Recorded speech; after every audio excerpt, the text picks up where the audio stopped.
लो, वरना फिर आंसर्स में ले जा रहा हूँ, कल मैं यही कॉपी कर दूँ, इसे नोट करना डेली सही लो। हाँ हाँ, इसको आप मुझे लेक्चर से बस सुबह में जल्दी आइए, ऑन टाइम रहना सभी, ठीक है? पढ़ो सर से नोटबुक।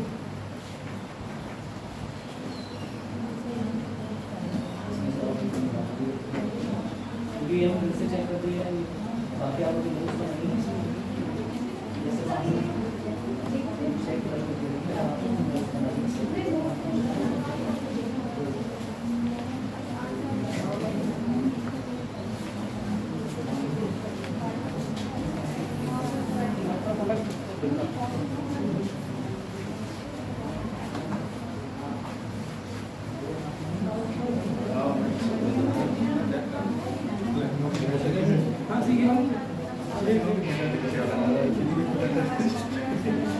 करता हूँ।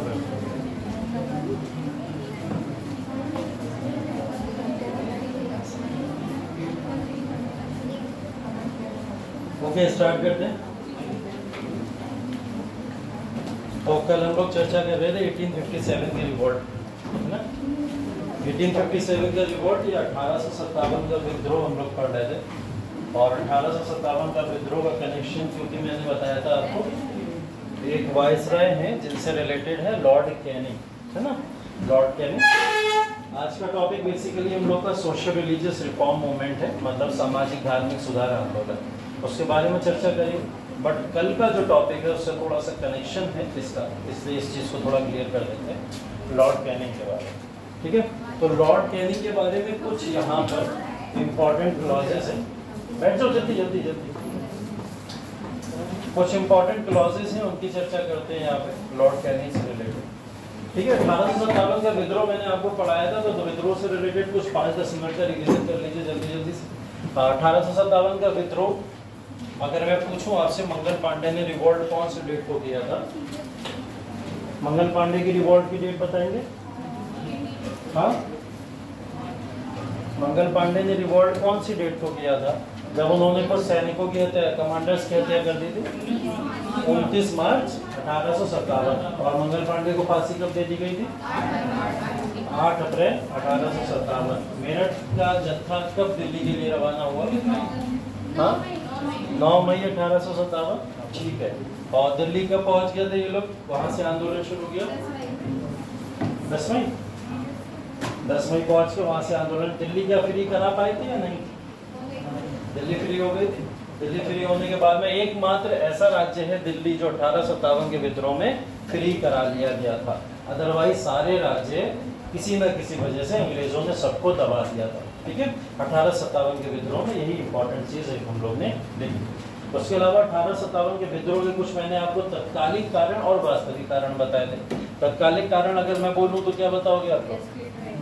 हाँ, जो राइफल को यूज किया जा रहा था, कौन सी राइफल थी? एनफील्ड राइफल, ठीक है? एनफील्ड राइफल को यूज किया जा रहा था, और उसके अंदर मांस का यूज था, गाय का और सुअर की चर्बी का मांस उसमें यूज किया जा रहा था। इस वजह से उस राइफल को भारत का ना हिंदू यूज करना चाहता था, ना मुसलमान यूज करना चाहता था। इस वजह से वो राइफल कहीं ना कहीं विवाद क्रिएट कर देती है और आपस में ये संघर्ष देखने को मिला। ये तो तत्कालिक कारण था। वास्तविक कारण कितने थे? पहला कारण वास्तविक में क्या बताया था? राजनीतिक कारण। राजनीतिक कारण के कुछ एग्जाम्पल: सहायक संधि, वियोग्यता का सिद्धांत, और कुशासन, और मुगलों के साथ दुर्व्यवहार की बात की थी हम लोगों ने, मराठा के साथ भी यही बात की थी हम लोगों ने, ठीक है? ये सब पॉलिटिकल रीजंस थे। पॉलिटिकल रीजन या राजनीतिक कारणों के अलावा दूसरा कारण क्या बताया था? आर्थिक कारण। आर्थिक कारण क्या था? ड्रेन ऑफ वेल्थ, हमने बात की थी, धन की निकासी, ठीक है? धन की निकासी की बात की थी। ये किसने बताया था? दादाभाई नौरोजी ने इसके बारे में बताया था। धन की निकासी का प्रॉब्लम जो था वो कल आपको सब समझाई दिया था, ठीक है? उसके अलावा अगर इसके अंदर और कोई कारण देना हो तो हथकरघा इंडस्ट्री। हथकरघा इंडस्ट्री की बात की थी हम लोगों ने, ठीक है? हथकरघा इंडस्ट्री कहीं ना कहीं प्रॉब्लम थी, लोकल इंडस्ट्रीज को खत्म किया जा रहा था, और अंग्रेज अपनी इंडस्ट्रीज लगा के भारत के अंदर आर्थिक समस्याएं पैदा करते चले जा रहे हैं, ठीक है? आर्थिक कारणों के अंदर कुछ और भी जमींदारी रिलेटेड भी कारण है, कुछ जमीन से रिलेटेड, है ना। हाँ, इसकी वजह से क्या हुआ था, गरीबी, बेरोजगारी, इस तरीके की तमाम चीजें उत्पन्न हुई थी, ये सब देखा था हमने। और क्या कारण बताया था, सैन्य कारण। सैन्य कारणों में हाँ, पेंशन के बाद बात की थी हम लोगों ने कि ना तो पेंशन ना सैलरी, किसी भी तरीके का कोई भी समानता नहीं थी। भारतीय सैनिकों को किसी भी तरीके का कोई एक्स्ट्रा अलायंसेस नहीं दिया जाता था। भारतीय सैनिकों के साथ में रंगभेद किया जाता था। प्रशासनिक चीजों के अंदर क्या बताया था हमने कि प्रशासनिक उच्च पदों के ऊपर अंग्रेजों को ही वहां पे बैठाया जाता था, भारतीयों को नहीं बैठाया जाता था। ठीक है, और क्या कारण था, सामाजिक या धार्मिक कारण मिला के पढ़ा था हम लोगों ने। ठीक है, तो सामाजिक धार्मिक कारण का एग्जाम्पल सती प्रथा, विधवा पुनर्विवाह, बाल विवाह। ठीक है, ये बहुत बेसिक से एग्जाम्पल हैं जिसको भारत के अंदर जब अंग्रेजों ने हटाना शुरू किया तो ये भारतीयों के कहीं ना कहीं कल्चर के साथ क्या था, हस्तक्षेप करने की कोशिश थी, जिससे भारतीय वर्ग नाराज हो गया था। ठीक है, तो ये 1857 का पूरा विद्रोह है। 1857 का विद्रोह असफल क्यों हो गया, इसका कोई कारण? असफल इसलिए होगा, सभी लोग कोई अपने धर्म के लिए लड़ रहा था, कोई अपने राज्य के लिए लड़ रहा था। ये आंदोलन एक तरीके से क्षेत्रीय आंदोलन था, है ना। कहीं ना कहीं अगर इसको देखा जाए तो इसने देश हित में या फिर राष्ट्रवाद के हित में लड़ाई नहीं लड़ी। ये आंदोलन सिर्फ और सिर्फ अपने अपने रीजन्स को या क्षेत्रों को बचाने के लिए किया गया था, है ना। और इसका दूसरा बड़ा कारण क्या था, इस आंदोलन में कोई भी प्रमुख नेता दिखाई नहीं देता। तो कोई मुख्य नेता नहीं था जो इस आंदोलन को पूरा रन कर पाए, इस वजह से आंदोलन विफल हो गया। तीसरा प्रमुख कारण इसमें ये कह सकते हैं कि भारतीयों ने ही भारतीयों को दबाने का कार्य किया था, इस वजह से आंदोलन विफल माना जाता है। ठीक है, इस आंदोलन के बाद में बड़े चेंजेस क्या क्या हुए, क्या बड़े चेंजेस हुए ये आंदोलन खत्म होने के बाद? ईस्ट इंडिया कंपनी को यहाँ से हटा दिया गया, मतलब रूल उसके हाथों से छीन लिया गया और ये रूल सीधा महारानी के हाथों में चला गया। और आर्मी का पुनर्गठन, उसके लिए कौन सा आयोग बना था, पील आयोग बना था, पील कमीशन बना था, उसके लिए आर्मी का पुनर्गठन कर दिया गया। एक आयोग और बताया था मैंने आपको, रॉयल आयोग। ठीक है, रॉयल कमीशन या रॉयल आयोग बताया था। रॉयल आयोग के थ्रू क्या करा गया था, ये वही रॉयल आयोग है जिसके थ्रू मैंने बताया था आपको डिवाइड एंड रूल का प्रिंसिपल, यहीं से तो इजाद हुई है उसकी। ठीक है, जो बांटो और राज करो वाला सिद्धांत था वो यहीं से निकला, रॉयल आयोग से ही निकला था। ठीक है, तो ये सारी की सारी चीजें थी इस समय में। तो 1857 का रिवॉल्ट इसलिए इम्पोर्टेंट था, क्वेश्चन आता भी है लिखने को। उम्मीद है सबने लिख लिया होगा आंसर। किसने नहीं लिखा वो हाथ उठाओ, नहीं लिखा सर मैं कल लिखे लाऊंगी। और जिन्होंने नहीं लिखा 1857 के विद्रोह पे आंसर जिसने नहीं लिखा वो हाथ उठा ले ऊपर। मतलब कम लोग हैं जिन्होंने नहीं लिखा। परसों क्वेश्चन दिया था इंडस वैली सिविलाइजेशन, सिंधु घाटी सभ्यता, वो किसने नहीं लिखा? ठीक है, देखो आज की परमिशन दे देता हूँ, आज फिर एक क्वेश्चन दूंगा मेंस के आंसर राइटिंग के लिए, और कल से सारे क्वेश्चंस आंसर्स के साथ में लिख के लाना, है ना। कहीं क्वेश्चन ही लिख के चले आओ, आपने कहा था क्वेश्चन लिख के लाना, ठीक है, इसलिए मैंने बोल दिया आंसर्स के साथ में लिख के लाना। तो क्वेश्चन आंसर जरूर लिखिएगा, कल से कॉपी सबमिट होना शुरू हो जाएंगी। आज फिर से मोहलत दे दे रहा हूँ, जिसके भी दोनों क्वेश्चन बचे हुए हैं वो लोग जरूर लिख लें आज के आज, ठीक है। कल से सबमिशन शुरू हो जाएगा और आंसर्स डेली चेक होंगे, इसमें किसी और का नुकसान नहीं होगा, आप ही लोग का नुकसान होगा। अगर अभी से आदत डाल लोगे आंसर राइटिंग की, तो आंसर राइटिंग से सारे कॉन्सेप्ट अपने आप क्लियर हो जाते हैं। जितना बड़ा भी टॉपिक पढ़ लोगे, एक आंसर लिखने बैठ जाओगे टॉपिक के ऊपर, तो सारा का सारा टॉपिक पानी की तरह क्लियर हो जाता है ना। इसलिए लिखना बहुत ज़रूरी है। डेली जाओ तो 15-20 मिनट का एक क्लास का रिवीजन जरूर किया करो, और उसी रिवीजन के बाद में एक क्वेश्चन जरूर लिख लिया करो टॉपिक से रिलेटेड, ठीक है। कभी हम अगर देना भी भूल जाएं तो अपनी जिम्मेदारी समझो इसको कि सर याद दिला दीजिए हमको कि कौन सा क्वेश्चन करना, ठीक है। तो वो जरूर करो, क्योंकि आंसर राइटिंग सबसे बड़ा की फैक्टर है इस एग्जाम में सिलेक्ट होने का। चाहे IAS दो चाहे PCS दो, दोनों एग्जाम बता रहा हूँ, इसमें बिना आंसर राइटिंग के सिलेक्शन नहीं होगा, ठीक है। चाहे जुडिशरी दो, जुडिशरी में भी नहीं, ठीक है। तो आंसर राइटिंग बहुत बड़ा की फैक्टर है, जब तक डेली नहीं लिखोगे तब तक उसका काम किसी भी तरीके से आपके अंदर इम्प्रूवमेंट नहीं आएगा, है ना। रटने वाली चीज़ें तो ऐसे भी रट लोगे, लिखने की कला आपके अंदर डेवलप होनी चाहिए, लिखने की कला डेवलप करो, ठीक है। बाकी देखिए 1857 का जो विद्रोह मैं पढ़ा रहा था आपको, ये मैंने कल भी बताया था आपको कि 1857 के विद्रोह पे डायरेक्ट नहीं आया जाता है, उससे पहले के कुछ एक दो टॉपिक्स और होते हैं, जैसे एडवेंट ऑफ यूरोपियंस की बात, मतलब यूरोपियों का भारत में आगमन, और प्लासी बक्सर की सब लड़ाइयाँ, मैसूर की लड़ाइयाँ, वो भी होती हैं, ठीक है। ऐसे टॉपिक को कवर करने के लिए संडे में एक एक्स्ट्रा क्लास रखा गया, ठीक है। तो वो संडे के एक्स्ट्रा क्लास के लिए ज़्यादा से ज़्यादा उपस्थित होइएगा, जिससे पुराने सारे टॉपिक्स को आपका कवर कर दिया जाए, ठीक है। तो उपस्थिति अपनी जरूर दर्ज कराइएगा, जिससे पुरानी चीज़ें आपकी क्लियर हो जाएं, जिन लोगों की भी क्लियर नहीं है, ठीक। चलिए आगे बढ़ते हैं। यहाँ हम लोग बात कर रहे थे 1857 के विद्रोह की। आज का टॉपिक वैसे सोशल रिलीजियस रिफॉर्म है, आएंगे उसके ऊपर, बट पहले ये थोड़ा क्लियर कर लेते हैं। लॉर्ड कैनिंग, हाँ हाँ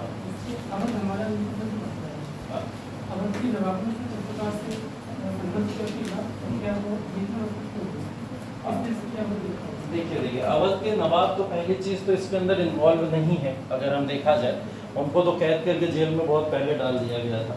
उनकी जगह पे बेगम हजरत महल जो थी वो उस मोमेंट को लीड कर रही थी। उन्होंने हाँ अपने जो पुत्र थे उनको कहीं ना कहीं अवध का एक नवाब के तौर पे घोषित करके रखा था, जो कि अभी छोटा बालक है, ठीक है। तो बर्जिस कादिर जिनका नाम था, उनको यहाँ पे अपॉइंट करके रखा हुआ था। संघर्ष ये है कि अवध के हाथों से जो सत्ता चली गई, उस सत्ता पे जाने का जो आरोप अवध के ऊपर लगाया गया, वो आरोप सबसे प्रथम यही लगाया गया था कि आप किस चीज़ का उल्लंघन कर रहे हैं, डॉक्ट्रिन ऑफ लैप्स का, मतलब व्यक्तिगत के सिद्धांत का उल्लंघन कर रहे हैं। ये अवध के ऊपर आरोप लगा, तो अवध ने इस आरोप का आंसर ये दिया कि व्यक्तिगत का सिद्धांत तो वो है जिसमें आपकी रियल जो औलाद है या सन है अगर आपका, वो वास्तविक तौर पर गद्दी पर नहीं बैठा है, तब आप हमसे गद्दी छीन लो। लेकिन हमारा तो वास्तविक पुत्र बैठा हुआ है बर्जिस कादिर यहाँ पे, तो आप गद्दी हमसे नहीं छीन सकते।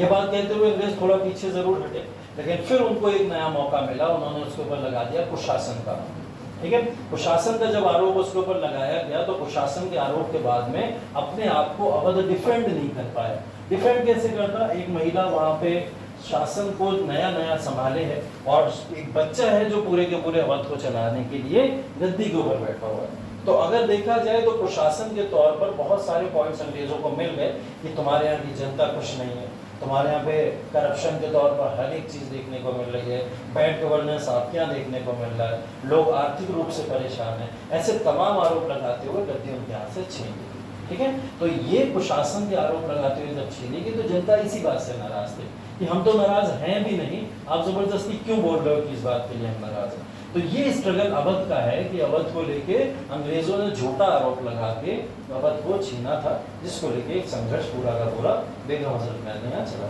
ठीक है। देखिए लॉर्ड कैनिंग जो है, लॉर्ड कैनिंग के बारे में चर्चा यहाँ पे करें अगर, तो लॉर्ड कैनिंग ही वही व्यक्ति है जिनके समय में इतना बड़ा विद्रोह हुआ, ठीक है। इस सब की नींव अगर किसी व्यक्ति ने रखी थी तो वो मैंने आपको बताया था लॉर्ड डलहौजी ने रखी थी। क्यों रखी थी लॉर्ड डलहौजी ने?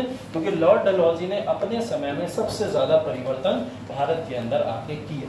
सबसे ज़्यादा परिवर्तन की अगर बात करें हम लोग, तो जैसे विधवा पुनर्विवाह अधिनियम भी अगर हम लोग बात करें तो वो भी लॉर्ड डलहौजी के समय का ही एक परिवर्तन है। तो कहीं देखोगे आप तो ये सामाजिक या धार्मिक तौर पर लोगों के हित के लिए कहीं नुकसानदेह था, ऐसा लोग मानते थे, ठीक है। और दूसरी तरफ से अगर हम लोग देखें तो आर्थिक रूप से भी उसने भारत के अंदर बहुत परिवर्तन किए थे, जैसा रेलवे का भारत के अंदर आ जाना, ठीक है, पोस्टल सर्विसेज का भारत के अंदर आ जाना, डाक विभाग वगैरह इस समय में खुल चुका था लॉर्ड डलहौजी के समय में। लॉर्ड डलहौजी ने जो भी परिवर्तन किए वो सामाजिक, धार्मिक और राजनीतिक तौर पर तो व्यक्तिगत का सिद्धांत देख ही चुके हैं हम लोग। तो ये सभी तौर पर जो परिवर्तन उसके द्वारा किए गए थे, इसकी वजह से लोगों के अंदर एक गुस्सा पनपी थी, और वही गुस्सा लोगों ने कब निकाली?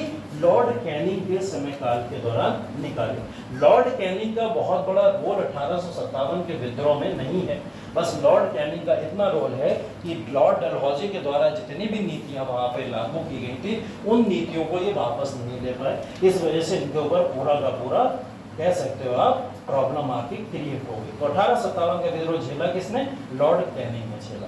तो जब झेल रहे हैं तो उसके बाद में इन्होंने देखा कि भारत के अंदर 1857 के विद्रोह के दौरान की पूरी चर्चा हम लोग ने देखी। जैसे ही महारानी ने अपने हाथों में रोल लिया, वो लेने के बाद में उन्होंने भी इस बात को समझा कि लॉर्ड कैनिंग वो व्यक्ति है जो 1857 के विद्रोह को दबाने में सफल रहा है, तो हम क्यों ना लॉर्ड कैनिंग को ही भारत का वायसराय बना दें।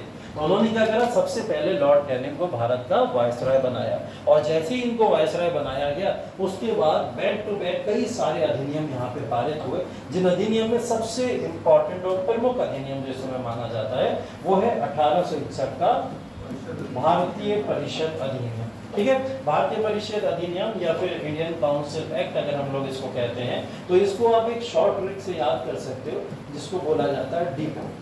ठीक है, डिपो बोला जाता है, मतलब डिपो का मतलब अगर हम बात करें कि इसने ऐसे क्या क्या कार्य किए इस समय में भारतीय परिषद अधिनियम में, वो सारे कार्य इस शॉर्ट ट्रिक से आप लोग याद कर सकते हो। जैसे अगर हम लोग पहले डी की बात करें तो इसका मतलब है doctrine of lapse. Doctrine of lapse Hindi में समझते हैं, व्यक्तिगत का सिद्धांत। तो व्यक्तिगत के सिद्धांत को समाप्त कर दिया। सबसे पहला कार्य इंडियन काउंसिल एक्ट में क्या हुआ कि डॉक्ट्रिन ऑफ लैप्स या व्यक्तिगत के सिद्धांत को वापस ले लिया गया या समाप्त कर दिया गया, क्योंकि सबसे बड़ा कारण 1857 के विद्रोह क्या माना जा रहा था, व्यक्तिगत का सिद्धांत ही माना जा रहा था। ठीक है, आई का मतलब यहाँ पे इंडियनाइजेशन है। क्या है? इंडियनाइजेशन। इंडियनाइजेशन का मतलब हिंदी में बोले तो भारतीयकरण। और भारतीयकरण को अगर मैं एक शुद्ध भाषा में बोलूं तो मैंने बताया था आपको कि अंग्रेज कुछ काउंसिल्स बनाते थे, जैसे इंडियन काउंसिल बनी है, ब्रिटिश काउंसिल बनी हुई है। ये काउंसिल इसलिए होती थी कि इसमें बैठ के लोग भारत के लॉस बनाते थे, जैसे आज के समय में संसद में बैठ के कानून बनते हैं, वैसे ही ये काउंसिल बनती थी। इन काउंसिल में भारतीय कानूनों को बनाया जाता था, और कानून बनाने के लिए कोई भी भारतीय इसमें नहीं रहता था, सब अंग्रेज रहते थे। अब इन काउंसिल्स में परिवर्तन क्या हुआ, इंडियनाइजेशन, मतलब भारतीयकरण होना शुरू हो गया। इसका क्या मतलब हुआ कि भारतीय लोगों को अब काउंसिल का हिस्सा बनाया जाने लगा। तो एक चेंज बड़ा क्या है इंडियन काउंसिल एक्ट में कि भारतीय लोग अब इसका हिस्सा बन जाएंगे, दूसरा बड़ा चेंज। तीसरा बड़ा चेंज था पोर्टफोलियो सिस्टम। पोर्टफोलियो सिस्टम को हिंदी में बोला जाता है विभागीय प्रणाली। क्या बोला जाता है? विभागीय प्रणाली। इसके बारे में भी कल बताया था मैंने आपको। विभागीय प्रणाली का मतलब अब जो भी विभाग छोटे छोटे तौर पर बनने लगे, हर पर्टिकुलर हम लोग कह सकते हैं किसी भी एक टॉपिक के लिए एक विभाग को बना दिया जाता था। मतलब अगर किसी को जॉब देनी है तो उसके लिए एम्प्लॉयमेंट डिपार्टमेंट बना दिया जाता था। अगर किसी को राशन व्यवस्था उत्पन्न करानी है तो उसके लिए क्या पीडीएस विभाग बना दिया जाता था। अगर किसी को रोड सेवा वगैरह देनी है तो उसके लिए पीडब्ल्यूडी विभाग बना दिया जाता था। इसी तरीके से तमाम विभागों का बनना शुरू हो गया, और उन विभागों में भारतीयों की नियुक्ति भी होना शुरू हो गई थी। तो एक सिस्टम तो क्या है, पोर्टफोलियो सिस्टम भी यहाँ पर इजाद हो चुका था। ओ का मतलब यहाँ पे अदर्स से है। अदर्स में बहुत सारी चीजें आ जाएंगी, मतलब अन्य चीजों से है। ठीक है, अन्य चीजों की अगर बात करी जाए यहाँ पे, तो अन्य चीजों के अंदर भारत के अंदर कुछ समस्याएं थी। जैसे समस्याओं की अगर बात करी जाए जिससे भारतीय परेशान थे, जैसे बेरोजगारी। ठीक है, बेरोजगारी की दर को कम करना एक समस्या थी। ठीक है, तो वो बेरोजगारी की दर को कम करने के लिए यहाँ पे कुछ कानून बनाए गए, और लोगों को एम्प्लॉयमेंट जनरेट करने के लिए यहाँ पे मौके दिए गए। अन्य के अंदर ये चीज लिख सकते हैं आप। दूसरी चीज इसके अंदर ये लिख सकते हैं कि भारतीय पूरी की पूरी जो मैंने आपको बताया था आर्मी का इंस्टॉलेशन हुआ था, पूर्ण रूप से जो आर्मी बनी थी उस आर्मी को दूसरे तरीके से बनाने के लिए जो रॉयल कमीशन आया था, वो रॉयल आयोग किसका पार्ट था, इसी अन्य के पार्ट था, जिसमें आर्मी का पुनर्गठन पूर्ण रूप से किसके बेसिस पे होगा, कास्ट या धर्म के बेसिस पे अब होने लगा था। ठीक है, इसीलिए यहाँ पे बांटो और राज करो की नीति भी अदर्स का एक पार्ट हो सकती है। तो ऐसे कई सारे एग्जाम्पल हम लोग इसके अंदर मेंशन कर सकते हैं, लेकिन 1861 के इंडियन काउंसिल एक्ट के अंदर आप इस डिपो वर्ड को जरूर याद रखिएगा, क्योंकि ये डिपो वर्ड महत्वपूर्ण है। और इसी से आप लोग, अब क्वेश्चन आपका आता है 1861 के काउंसिल एक्ट में बताइए क्या चीज इंपॉर्टेंट है। ओके, और 4 पॉइंट आपको दे देगा। अब 4 पॉइंट में अगर आपने ये डिपो भी याद कर लिया तो आप वहाँ पे आंसर आसानी से लगा दोगे। जैसे अभी यूपीएससी के अंदर एक क्वेश्चन आया था 1773 का रेगुलेटिंग एक्ट। ठीक है, 1773 का रेगुलेटिंग एक्ट, और उस रेगुलेटिंग एक्ट में पूछा गया था कौन कौन से प्रावधान है। ये प्रावधान पूछे गए थे, तो सीधा प्रावधान ही पूछ लिए गए। अगर आपको प्रावधान पता है तो क्या आपको कोई दिक्कत होगी? नहीं होगी। ऐसी 1861 के काउंसिल एक्ट अगर आपको प्रावधान पता है तो प्रावधानों को समझने में और आंसर लगाने में आपको कोई भी समस्या नहीं होगी। ठीक है, तो ये 1861 का काउंसिल एक्ट है, इसको याद रखिएगा।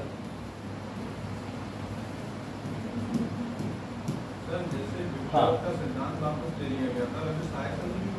सहायक संधि वापस ले ली गई थी और सहायक संधि को पहले ही वापस ले लिया गया। ठीक है, सहायक संधि का मतलब था क्या? सहायक संधि का मतलब कल बताया था ना मैंने कुछ आपको, क्या मतलब बताया था?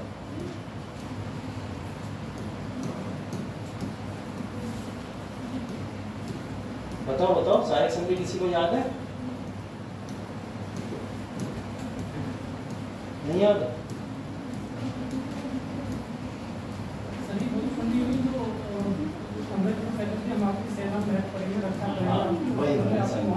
वही वाली संधि है, इसको थोड़ा एलेबरेट करो।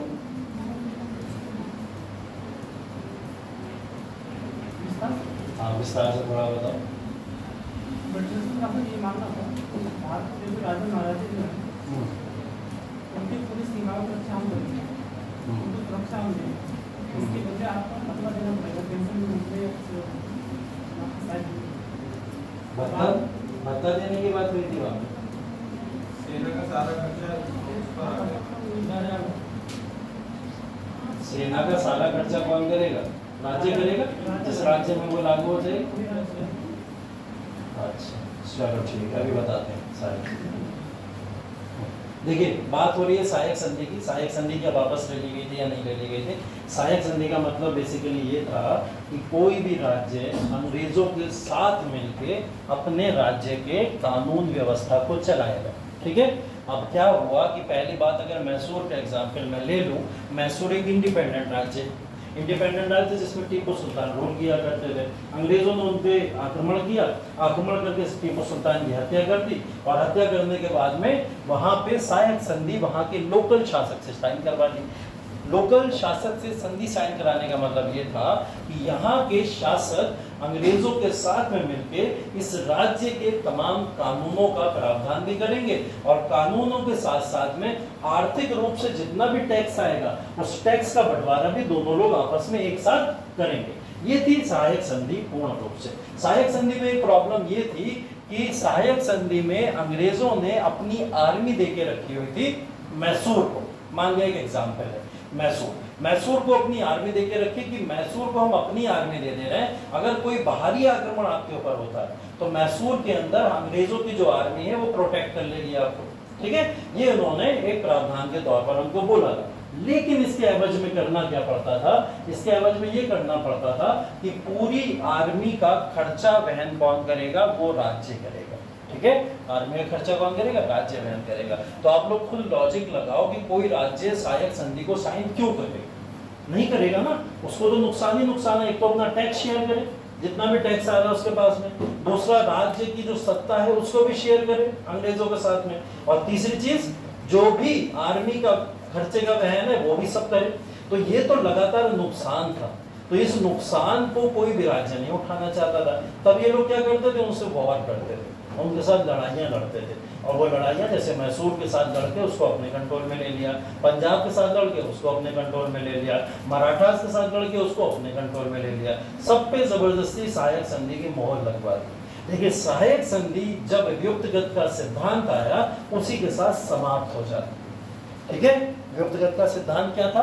व्युत्पत्ति का सिद्धांत तो डायरेक्ट स्टेट को पूर्ण रूप से कंट्रोल कर लेना था। तो क्या यहाँ पे अब सहायक संधि की जरूरत है?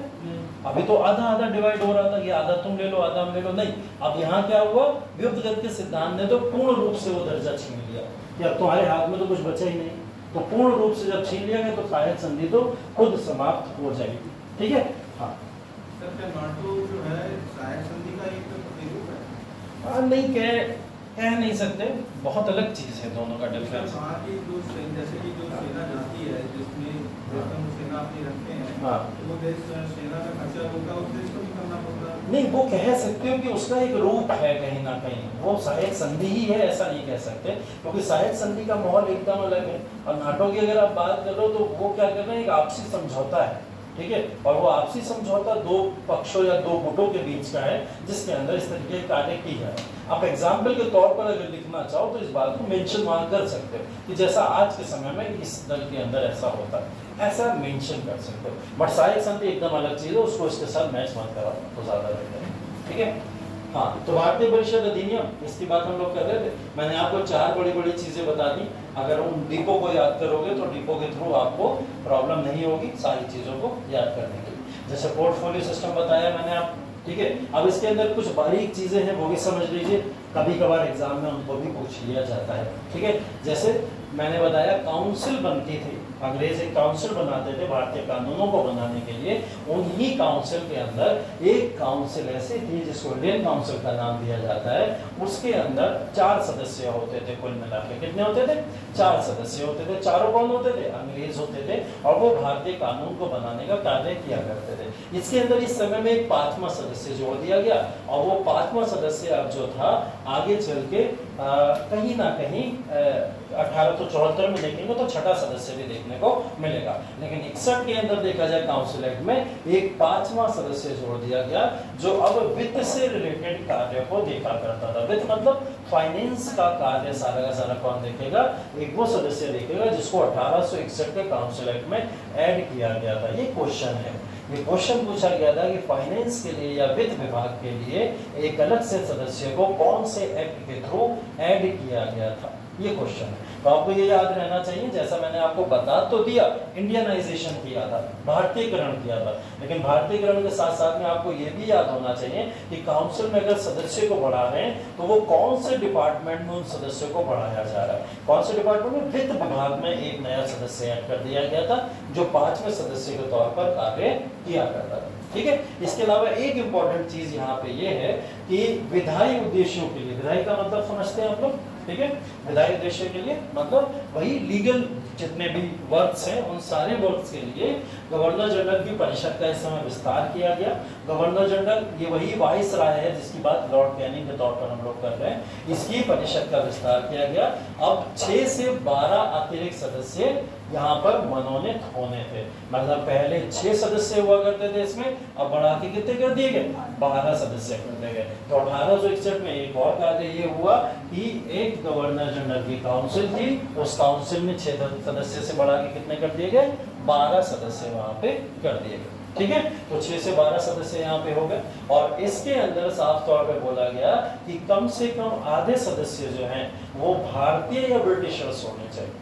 इसके अंदर यूरोपीय भी होते थे। यूरोपीय का मतलब अगर बात करें, कुछ पुर्तगाली भी हो सकते थे, ठीक है, कुछ फ्रांसीसी भी हो सकते थे, या अदर दल के जिनको ये लोग समझते थे कि सदस्य बनाने के लायक है, ऐसे एक आध सदस्यों को भी नियुक्त कर लिया करते थे। लेकिन एक इसके अंदर साफ तौर पर प्रावधान था कि कम से कम 6 सदस्यों को भारतीय या फिर ब्रिटिशर्स होना कंपलसरी है। बेसिकली भारतीयों की संख्या यहाँ पे बढ़ा दी गई, जो कि भारतीय पहले काउंसिल के पार्ट हुआ ही नहीं करते थे, ठीक है। तो ये हमने बताया था कि इंडियनाइजेशन की बात यहाँ पे इस तौर पर की गई, ठीक है।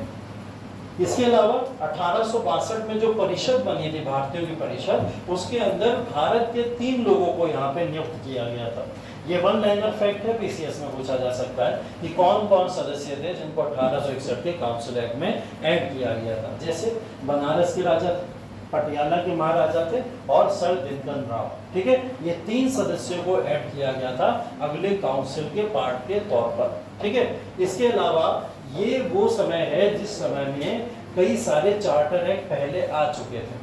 चार्टर एक्ट की बात करें तो 1813 में एक चार्टर एक्ट आ चुका था, 1833 में एक चार्टर एक्ट आ चुका था, और 53 में भी एक चार्टर एक्ट आ चुका था। ये चार्टर एक्ट कुछ अधिनियम हैं जो भारत के कानूनों को लेकर बनाए जाते थे।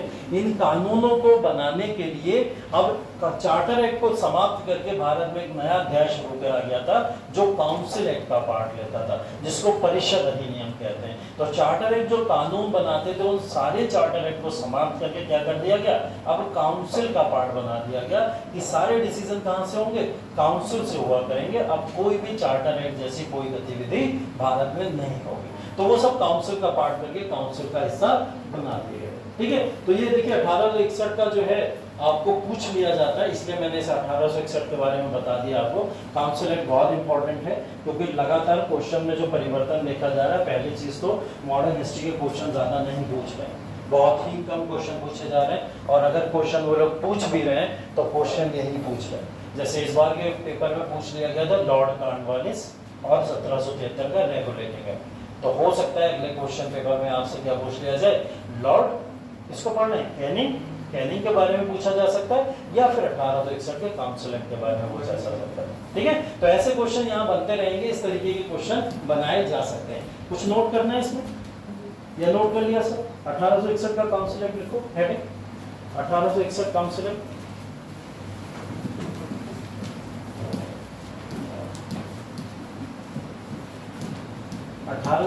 का काउंसिल एक्ट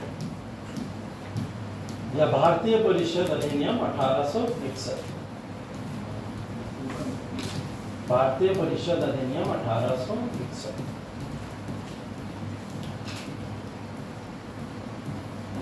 उसके अंदर पहला पॉइंट लिखो,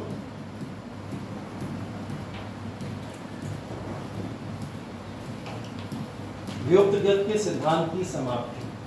व्युत्पत्ति के सिद्धांत की समाप्ति, डैश लगा के डी लिख देना जिससे याद रहे, शॉर्ट ट्रिक भी आपको, डैश लगा के डी लिख देना, व्युत्पत्ति के सिद्धांत की समाप्ति।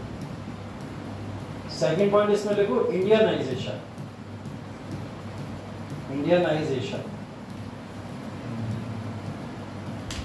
इंडियनाइजेशन का मतलब भारतीयकरण। भारतीयकरण में डैश लगा के लिख दो आई।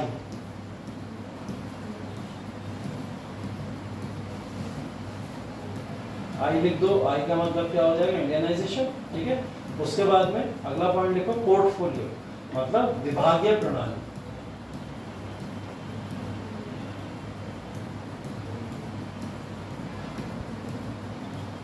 विभागीय प्रणाली, डैश लगा के पी लिख देना वहां। हाँ, उसके बाद लास्ट लिखो अदर्स, मतलब अन्य लिख सकते हो उसे, अदर्स मतलब अन्य लिख सकते हो। अन्य के अंदर एग्जाम्पल लिख दो। क्या क्या एग्जाम्पल बताए थे? एक तो बेरोजगारी का स्तर कम करना,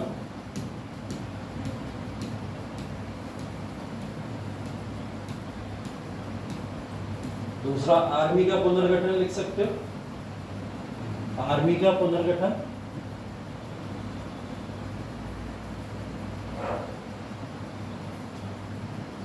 ठीक है, तीसरा उसके अंदर लिख सकते हो डिवाइड एंड रूल या बांटो और राज करो का सिद्धांत, बांटो और राज करो का सिद्धांत।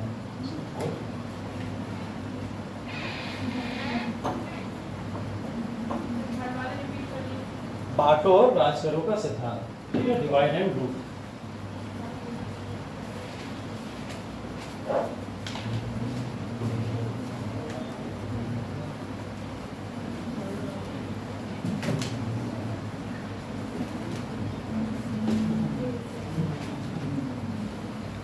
ठीक है, चलिए अब आते हैं अपने टॉपिक पे, जिसका नाम है भारतीय सामाजिक और धार्मिक सुधार आंदोलन। ठीक है, सामाजिक और धार्मिक सुधार आंदोलन को जब भी हम लोग पढ़ते हैं तो आपके सिर्फ सिलेबस का पार्ट नहीं है। पढ़ाते समय हमेशा इस बात को मैं बोलता हूँ, ये सिर्फ और सिर्फ सिलेबस का पार्ट नहीं है। शायद ये जीवन के बहुत सारी चीज़ों के अंदर जो गलतियाँ हम लोग करते हैं उन सबको सीखने का भी पार्ट एक है। ठीक है, तो उस समय के जो भी लोग थे जिन्होंने कुछ कुरीतियाँ अपने समाज के अंदर देखी, उन कुरीतियों को दूर करने के जो प्रयास किए, वो सारे के सारे प्रयास उठा के आपके सिलेबस के अंदर रख दिए गए। यूपीएससी ने आपको एथिकल या मॉरल बिहेवियर को डेवलप करने के लिए इस टॉपिक को आपके सामने रखा है, जिससे आप लोग इस टॉपिक को सिर्फ उससे देखें ना, सिर्फ पढ़ें ना, मतलब उसको जीना शुरू कर दें, अपने जीवन के सिद्धांतों में लाना शुरू कर दें। इस बेसिस पे और इसी मूल्यों को कहीं ना कहीं डेवलप करने के लिए यूपीएससी ने ये सिलेबस आपके सामने रखा है। ठीक है, तो यहाँ पे जब हम लोग बात करते हैं भारत के सामाजिक धार्मिक सुधार आंदोलन की, तो ये सामाजिक धार्मिक सुधार आंदोलन बेसिकली 19वीं और 20वीं सदी के। ठीक है, ऐसे ही सामाजिक धार्मिक सुधार आंदोलन हमें हर इतिहास के अंदर देखने को मिलते हैं। हर इतिहास की बात करूँ, चाहे वो प्राचीन इतिहास हो, चाहे वो मध्यकालीन इतिहास हो, चाहे वो आधुनिक इतिहास हो, हर इतिहास में आपको सामाजिक धार्मिक सुधार आंदोलन देखने को मिलेंगे। अगर मैं प्राचीन इतिहास की बात करूं तो सामाजिक धार्मिक सुधार आंदोलन का एग्जाम्पल क्या हो जाएगा? बौद्ध धर्म का आना, जैन धर्म का आगमन। ठीक है, ये सब क्या है? उस समय के सामाजिक धार्मिक सुधार आंदोलन थे।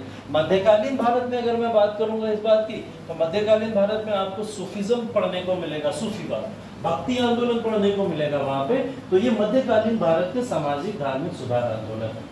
और ऐसे ही हम लोग आधुनिक भारत में पढ़ते हैं, आधुनिक भारत के सुधार आंदोलन, जिसको इस समय में हम लोग यहाँ पे 19वीं और 20वीं शताब्दी में देखते हैं। 19वीं और 20वीं शताब्दी में जो परिवर्तन हुए, जितने भी परिवर्तन हुए, वो परिवर्तन समाज की बुराइयों को दूर करने के लिए, जो बुराइयां समाज की नहीं धर्म के आधार पर समाज के अंदर आकर पूर्ण रूप से कहीं ना कहीं बैठ गई थी। ऐसे एग्जाम्पल के तौर पर कल एक एग्जाम्पल दिया था मैंने आपको, सती प्रथा का दिया था। सती प्रथा को क्या माना जाता था? एक धार्मिक कहीं ना कहीं रीति रिवाज है, लेकिन ये क्या धार्मिक रीति रिवाज था? नहीं था, एकदम नहीं था। ना तो किसी, हमने बात की वेदों पुराणों, किसी भी अगर आप रिलीजियस टेक्स्ट में उठा के देखोगे, सती प्रथा का प्रमाण ही नहीं मिलता है ना। तो जब नहीं मिलता तो ये धर्म का आधार कैसे हो सकता है? लेकिन कुछ लोगों ने इसको कहीं ना कहीं गलत तरीके से समझा और समाज के ऊपर अप्लाई करने की कोशिश करी। तो जब समाज के ऊपर इसका अप्लाई होना शुरू हो गया, उसकी वजह से समाज के अंदर बहुत सारी बुराइयां उत्पन्न होना शुरू हो गई। ये सिर्फ एक एग्जाम्पल है सती प्रथा, और ऐसे सैकड़ों एग्जाम्पल अभी हम लोग बात करते जाएंगे और दिखते चले जाएंगे। तो ऐसी तमाम बुराइयों को दूर करने के लिए उस समय में कुछ लोग आए, जिनको दिखा कि ये समाज के अंदर जो बुराइयां हैं वो बुराइयां दूर करनी जरूरी है। अब वो बुराइयां दिखी कैसे? कोई बताएगा कि इन सबको ये बुराइयां क्यों दिख गई, किसकी वजह से दिख गई होंगी? अगर मेरे यहाँ कुछ सिस्टम में बुराई है, माना मैं किसी भी सामाजिक प्रथा को फॉलो करता हूँ, वो सामाजिक प्रथा मैं बचपन से फॉलो करता आ रहा हूँ, तो मैं करूँगा फॉलो, क्योंकि वो कहीं ना कहीं मेरे जीवन का एक हिस्सा बन चुका है। लेकिन कल को कोई व्यक्ति आए और आके मुझे बताए कि नहीं, ये जो तुम करते हो ये गलत है, ये नहीं करना चाहिए, और उस गलत करने को लेके कुछ प्रमाण मुझे देना शुरू कर दे, तो मेरा माइंड चेंज होना शुरू हो जाएगा, नहीं हो जाएगा? अगर मुझे गलत चीज दिखेगी कि हाँ, मैं अभी तक जो कर रहा था शायद वो गलत था, अब मुझे सही करने की जरूरत है, तो ये चीजें दिखाने के लिए कोई व्यक्ति आएगा ना। खुद तो नहीं देख पाओगे, है ना, खुद नहीं दिखेगी ये चीजें। क्यों नहीं दिखेंगी खुद? क्योंकि हम उस चीज को ब्लाइंडली फॉलो कर रहे होते हैं, और जब हम उस चीज को ब्लाइंडली फॉलो कर रहे होते हैं, वो दिखना लगभग असंभव होता है। अब हुआ क्या यहाँ पे कि अंग्रेज भारत के अंदर रूल करने आए, ठीक है, उन्होंने भारत को लूटा बांटा, बहुत बुरा किया, ठीक है, लेकिन एक चीज अच्छी कर गए। वो अच्छी चीज क्या थी? कुछ सुधार भारत के अंदर उन्होंने करना शुरू कर दिए। और वो सुधार क्या थे? वो सुधार इसी टाइप के थे जिसने कुछ भारतीयों को प्रमोट किया इस चीज के लिए कि आप लोग भी इन सुधार को करो। जैसे अंग्रेजों ने बताना शुरू किया भारतीयों को कि जो भी धार्मिक प्रथाएं आप लोग फॉलो करते हो, उन धार्मिक प्रथाओं में अगर किसी जीवन को समाप्त किया जा रहा है, तो वो धार्मिक प्रथा कैसे सही हो सकती है? एकदम सही नहीं हो सकती। तो कहीं ना कहीं ये जो ब्रिटिश एजुकेशन लोगों को मिलना शुरू हुआ, इस समय ब्रिटिशर्स ने जो एजुकेट करना लोगों को शुरू किया, इस समय में एक मिडिल क्लास उभर के आया, जो पढ़ा लिखा मिडिल क्लास था। उन मिडिल क्लास के लोगों ने जब ये सीखना शुरू किया कि ये सब प्रथाएं तो गलत हैं, इन प्रथाओं से ऊपर उठ के देखने की जरूरत है, तब ऐसे लोग कौन बने? राजा राम मोहन राय जैसे लोग बने। ये कौन है? राजा राम मोहन राय। राजा राम मोहन राय सबसे पहले व्यक्ति हैं जिनको फादर ऑफ मॉडर्न इंडिया भी बोला जाता है, आधुनिक भारत का पिता भी बोला जाता है। क्यों बोला जाता है? क्योंकि उन्होंने उस समय समाज के अंदर जो बुराइयां थी उनको दूर करने का कार्य करना प्रारंभ किया था, जिसके एग्जाम्पल के तौर पर उन्होंने कई सारे कार्य शुरू कर दिए थे, और सबसे बड़ा एग्जाम्पल सती प्रथा को समाप्त करवाना ही था। ठीक है, तो राजा राम मोहन राय यहाँ पे अकेले नहीं है, ऐसी सीरीज है लंबी सी, जो राजा राम मोहन राय की तरह कई सारे लोग आते गए और समाज में कुछ बुराइयां देखते चले गए और उन बुराइयों को चेंज करते चले गए। वरना इससे प्रॉब्लम पता क्या हो रही थी? प्रॉब्लम ये हो रही थी, कल मैंने आपको बताया था, फोर्सफुली अंग्रेज मिशनरी भारतीय हिंदू और मुस्लिम का कन्वर्जन कर देते थे ना। तो फोर्सफुली का रेशियो तो 10% था, लेकिन अगर मैं उठा के देखूं 50% भारतीय ऐसे थे जो अपनी मर्जी से कन्वर्जन कर लेते थे, अपनी मर्जी से। और वो अपनी मर्जी से कन्वर्जन करते क्यों? समस्या क्या थी? समस्या ये थी कि जो समाज में बुराइयां उन्हें दिखती थी, जैसे कास्ट सिस्टम है ना, वर्ण सिस्टम, मतलब ब्राह्मण ऊपर है और वो दलितों को दबा सकता है, ऐसा दिखाई दे रहा है उन्हें। तो बोले हम ऐसी प्रथा में रहेंगे ही, हम इसको छोड़ के सीधा दूसरे धर्म में चले जाते हैं। जैसे अगर इस्लाम में बात करो तो पर्दा प्रथा, तो पर्दा प्रथा में महिलाएं अपने आप को कैद करके क्यों रहेंगी? वो तो अपने आप को ओपन करके रहेंगे, हटाओ पर्दा वर्दा, और क्रिश्चियनिटी में चले जाते हैं। तो ये कहीं ना कहीं समस्याएं कुछ लोगों को उस समय दिखी, तो वो क्या करते थे, अपनी मर्जी से छोड़ छाड़ के धर्म का परिवर्तन कर लेते थे। अब इसको भी तो रोकना जरूरी था। ऐसी प्रथाएं वास्तविक प्रथाएं तो है नहीं, ये कहीं ना कहीं लोगों ने बुनी हुई प्रथाएं हैं जो लोगों ने यहाँ पे हमारे दिमागों के अंदर बैठा के रखे थे। अब इन प्रथाओं को तोड़ने के लिए कुछ लोग आए, जिन लोगों के एग्जाम्पल्स अब एक एक करके हम लोग सारे देखने वाले हैं। जिसमें सबसे पहला एग्जाम्पल अगर हम लोग बात करें तो सामाजिक धार्मिक सुधार आंदोलन में क्या एग्जाम्पल आता है, वो आता है राजा राममोहन राय का। अब फिर से एक बात बता देता हूँ आपको कि कौन से कारक हैं जो जिम्मेदार हैं भारत के अंदर सामाजिक धार्मिक सुधार आंदोलन के लिए। जैसे मैंने बोला, एक तो ब्रिटिशर्स ने एजुकेट किया भारतीयों को, तो वो एक कारण जिम्मेदार हो सकता है। दूसरा कारण ये था कि धार्मिक और सामाजिक कुरीतियां, कई सारी धार्मिक और सामाजिक जो कहीं ना कहीं गलतियां लोग कर रहे थे, वो एक दूसरा कारण जिम्मेदार था ऐसा बड़ा सुधार आंदोलन लाने के लिए। तीसरा कारण जो था, इस समय महिलाओं की स्थिति किसी भी तरीके से सामान्य नहीं थी। महिलाओं को किसी ना किसी तौर पर दबा के या प्रेशराइज करके रखा जाता था। बहुत सारे अत्याचार उनके सामाजिक और धार्मिक प्रथाओं के बेसिस पे उनके साथ किए जा रहे थे। ठीक है, तो और चौथे की बात अगर हम लोग करें तो शिक्षा का प्रसार जो हुआ पूरे विश्व के अंदर, उसमें कुछ भारतीयों ने भी शिक्षाएं प्राप्त करी, जैसे राजा राममोहन राय, ईश्वर चंद्र विद्यासागर, ठीक है, या फिर ऐसे बहुत सारे एग्जाम्पल अभी हम लोग देखेंगे। तो जब ये लोग शिक्षा ग्रहण कर करके आते थे तो इन लोगों को ये दिखता था कि ये जो समाज में बुराइयां हैं, ये बुराइयां दूर करना बहुत जरूरी है, तभी हमारा समाज एक अच्छा समाज बन सकता है। इसके अलावा एक एग्जाम्पल हो सकता है, बाहरी दुनिया के बारे में जागरूकता हमें उस समय इतनी नहीं थी, अब होना शुरू हो गई कि बाहर के समाज के अंदर तो कोई जाति व्यवस्था नहीं चलती, बाहर के समाज के अंदर तो कोई पर्दा प्रथा नहीं चलती, बाहर के समाज के अंदर महिलाओं को इक्वल राइट दिए जाते हैं, समान अधिकार दिए जाते हैं। तो फिर भारत के अंदर ये सब चीजें क्यों होती हैं? तो वो लोग बाहर से सीख के आके भारत के समाज के अंदर उन चीजों को अप्लाई करते हैं। और एक कॉन्सेप्ट बहुत इंपॉर्टेंट वो ये था कि ये वो समय था जिस समय में भारत के अंदर कुछ ऐसी चीजों के बारे में पता चल चुका था, जिसका कारण यही है, बाहरी दुनिया के बारे में जागरूकता, कि लोग अब जान चुके थे कि इक्वालिटी क्या होती है, फ्रेटर्निटी क्या होती है। ये वर्ड आपने सुने होंगे जरूर संविधान के अंदर, है ना, संविधान में इन शब्दों को यूज किया जाता है। ठीक है, जब इक्वालिटी की बात आती है, समानता की बात आती है, तो वहाँ समानता की बात किसके बेसिस पे की जा रही है?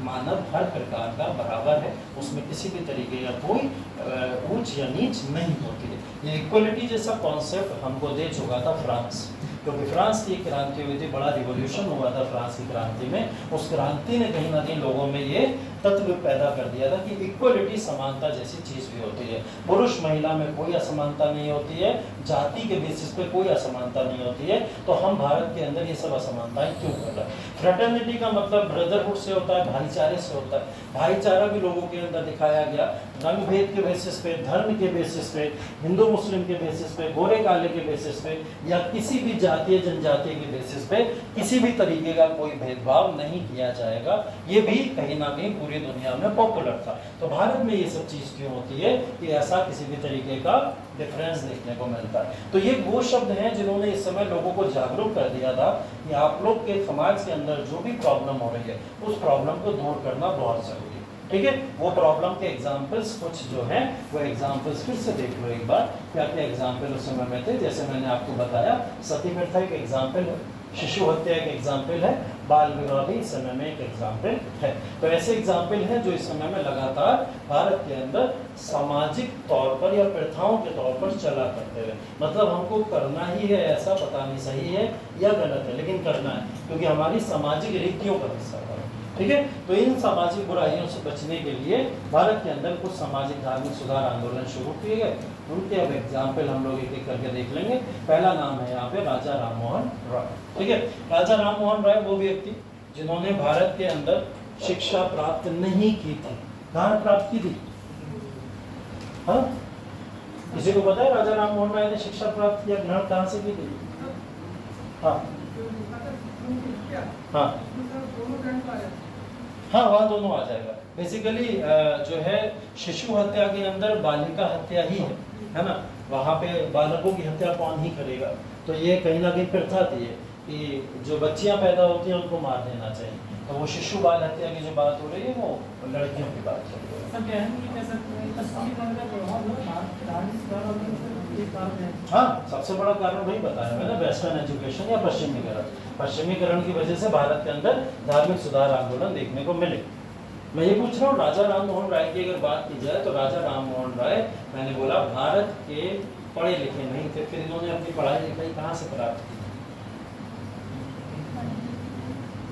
बहुत बड़े नेता हैं, इनके बारे में अगर सुना होगा तो पता होगा, गांधी जी ने कहाँ से प्राप्त की? हाँ, साउथ अफ्रीका। साउथ अफ्रीका वाले खुद पढ़ पाए तो गांधी जी को पढ़ाते हैं? ये बताओ। इंग्लैंड से प्राप्त की थी, बैरिस्टर थे गांधी जी, बैरिस्टर थे। बैरिस्टर का मतलब होता है लंदन से जो लॉ कर गया, ठीक है, तभी बैरिस्टर एक वर्ड उसके आगे लगता है। तो राजा राम मोहन राय भी बैरिस्टर थे। कौन थे? बैरिस्टर थे। मतलब ये भी एक वकील थे, लेकिन वकील कहाँ के थे? लंदन से इन्होंने लॉ की डिग्री की हुई थी, तो बैरिस्टर थे। इन्होंने अपनी शिक्षा जो ग्रहण की थी वो शिक्षा ग्रहण पूर्ण रूप से कहाँ से की है? विदेशों से प्राप्त की है, या फिर लंदन का एक एग्जाम्पल ले सकते हैं। तो इनके ऊपर प्रभाव कहाँ का पड़ेगा? पश्चिमी संस्कृति का पड़ेगा।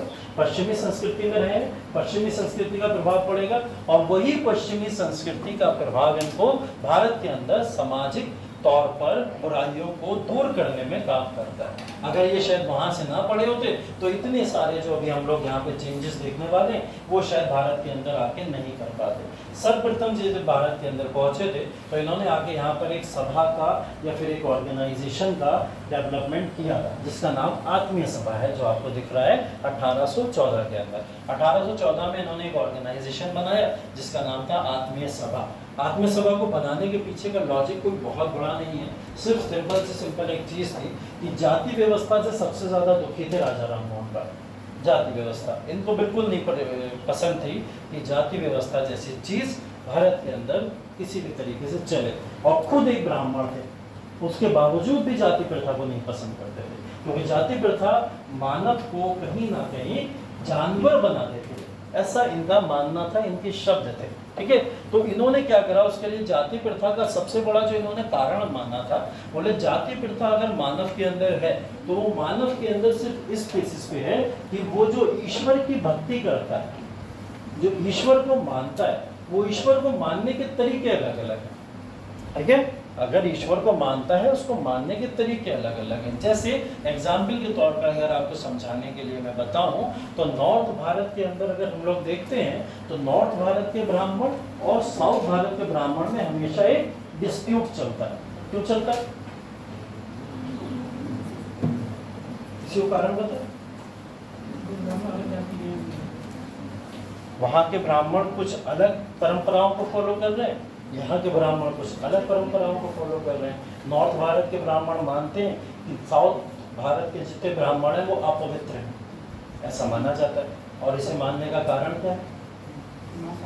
मांसाहारी होते हैं, ठीक है, शराब भी कंज्यूम कर लेते हैं, ठीक है, या मांस भी कंज्यूम कर लेते हैं, इसलिए माना जाता है। नॉर्थ भारत के ब्राह्मण मानते हैं कि ये एकदम गलत है, अलाउड ही नहीं है, तो आप कैसे कर लेते हो? ये सब चीज़ें पैदा कहाँ से हुई? ये सब चीजें पैदा हुई ईश्वर की मान्यताओं के बेसिस पे। ऐसा ब्राह्मणों ने माना साउथ के कि हमारे जो ईश्वर हैं वो भी इन चीजों को ग्रहण कर लेते थे, तो हमें ग्रहण करने में क्या समस्या है? नॉर्थ भारत के ब्राह्मणों ने बोला नहीं, ऐसा था ही नहीं। तो एक डिस्प्यूट पैदा हुआ, किसके बेसिस पे हुआ? ईश्वर के बेसिस पे पैदा हुआ।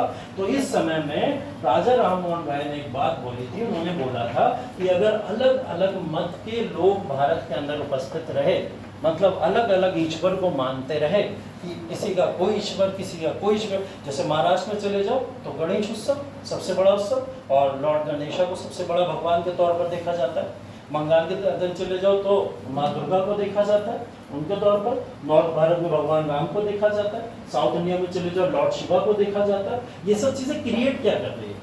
डिवीजन क्रिएट कर रही है सोसाइटी के अंदर। तो उन्होंने बोला इस सब का एक ही आंसर है और सोल्यूशन एक ही है, और वो सोल्यूशन है एक ईश्वरवाद। अगर पूर्ण संसार सिर्फ एक ईश्वर के मत पे चलने लगेगा तो शायद ये समस्या ही खत्म हो जाएगी। अगर हम सिर्फ यही मान ले कि एक ईश्वर है जिसने संपूर्ण जाति को बनाया, संपूर्ण मानव को बनाया, और मानवता को बनाने के लिए उस ईश्वर ने दुनिया भर में सबको समान बनाया होगा, तो ये समस्या ही खत्म हो जाएगी। इस मत के ध्यान में रखते हुए उन्होंने एक समाज की स्थापना करी जिसका क्या नाम था, आत्मीय सभा। और 1814 में इस आत्मीय सभा की जब स्थापना हुई तो कारण सबसे बड़ा रीजन पूछा जाता है कि आत्मीय सभा की स्थापना राजा राम मोहन राय ने क्यों की थी, तो आप उसके अंदर आंसर लिखेंगे, एक ईश्वरवाद को प्रमोट करने के लिए उन्होंने इस सभा की स्थापना की थी। लिख लो इस बात। पहला हम लोग जो टॉपिक पढ़ रहे हैं इसमें राजा राम मोहन राय पढ़ रहे हैं। राजा राम मोहन राय की हेडिंग डाल लीजिए, और राजा राम मोहन राय के अंदर में पहला पार्ट लिखते हैं आत्मीय सभा।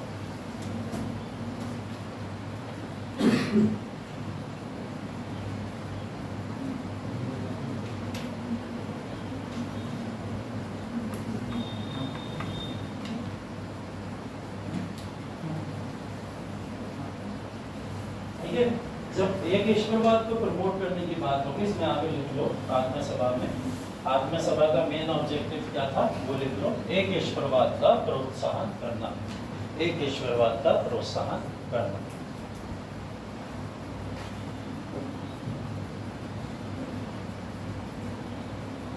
नोट्स है कौन है इस बार?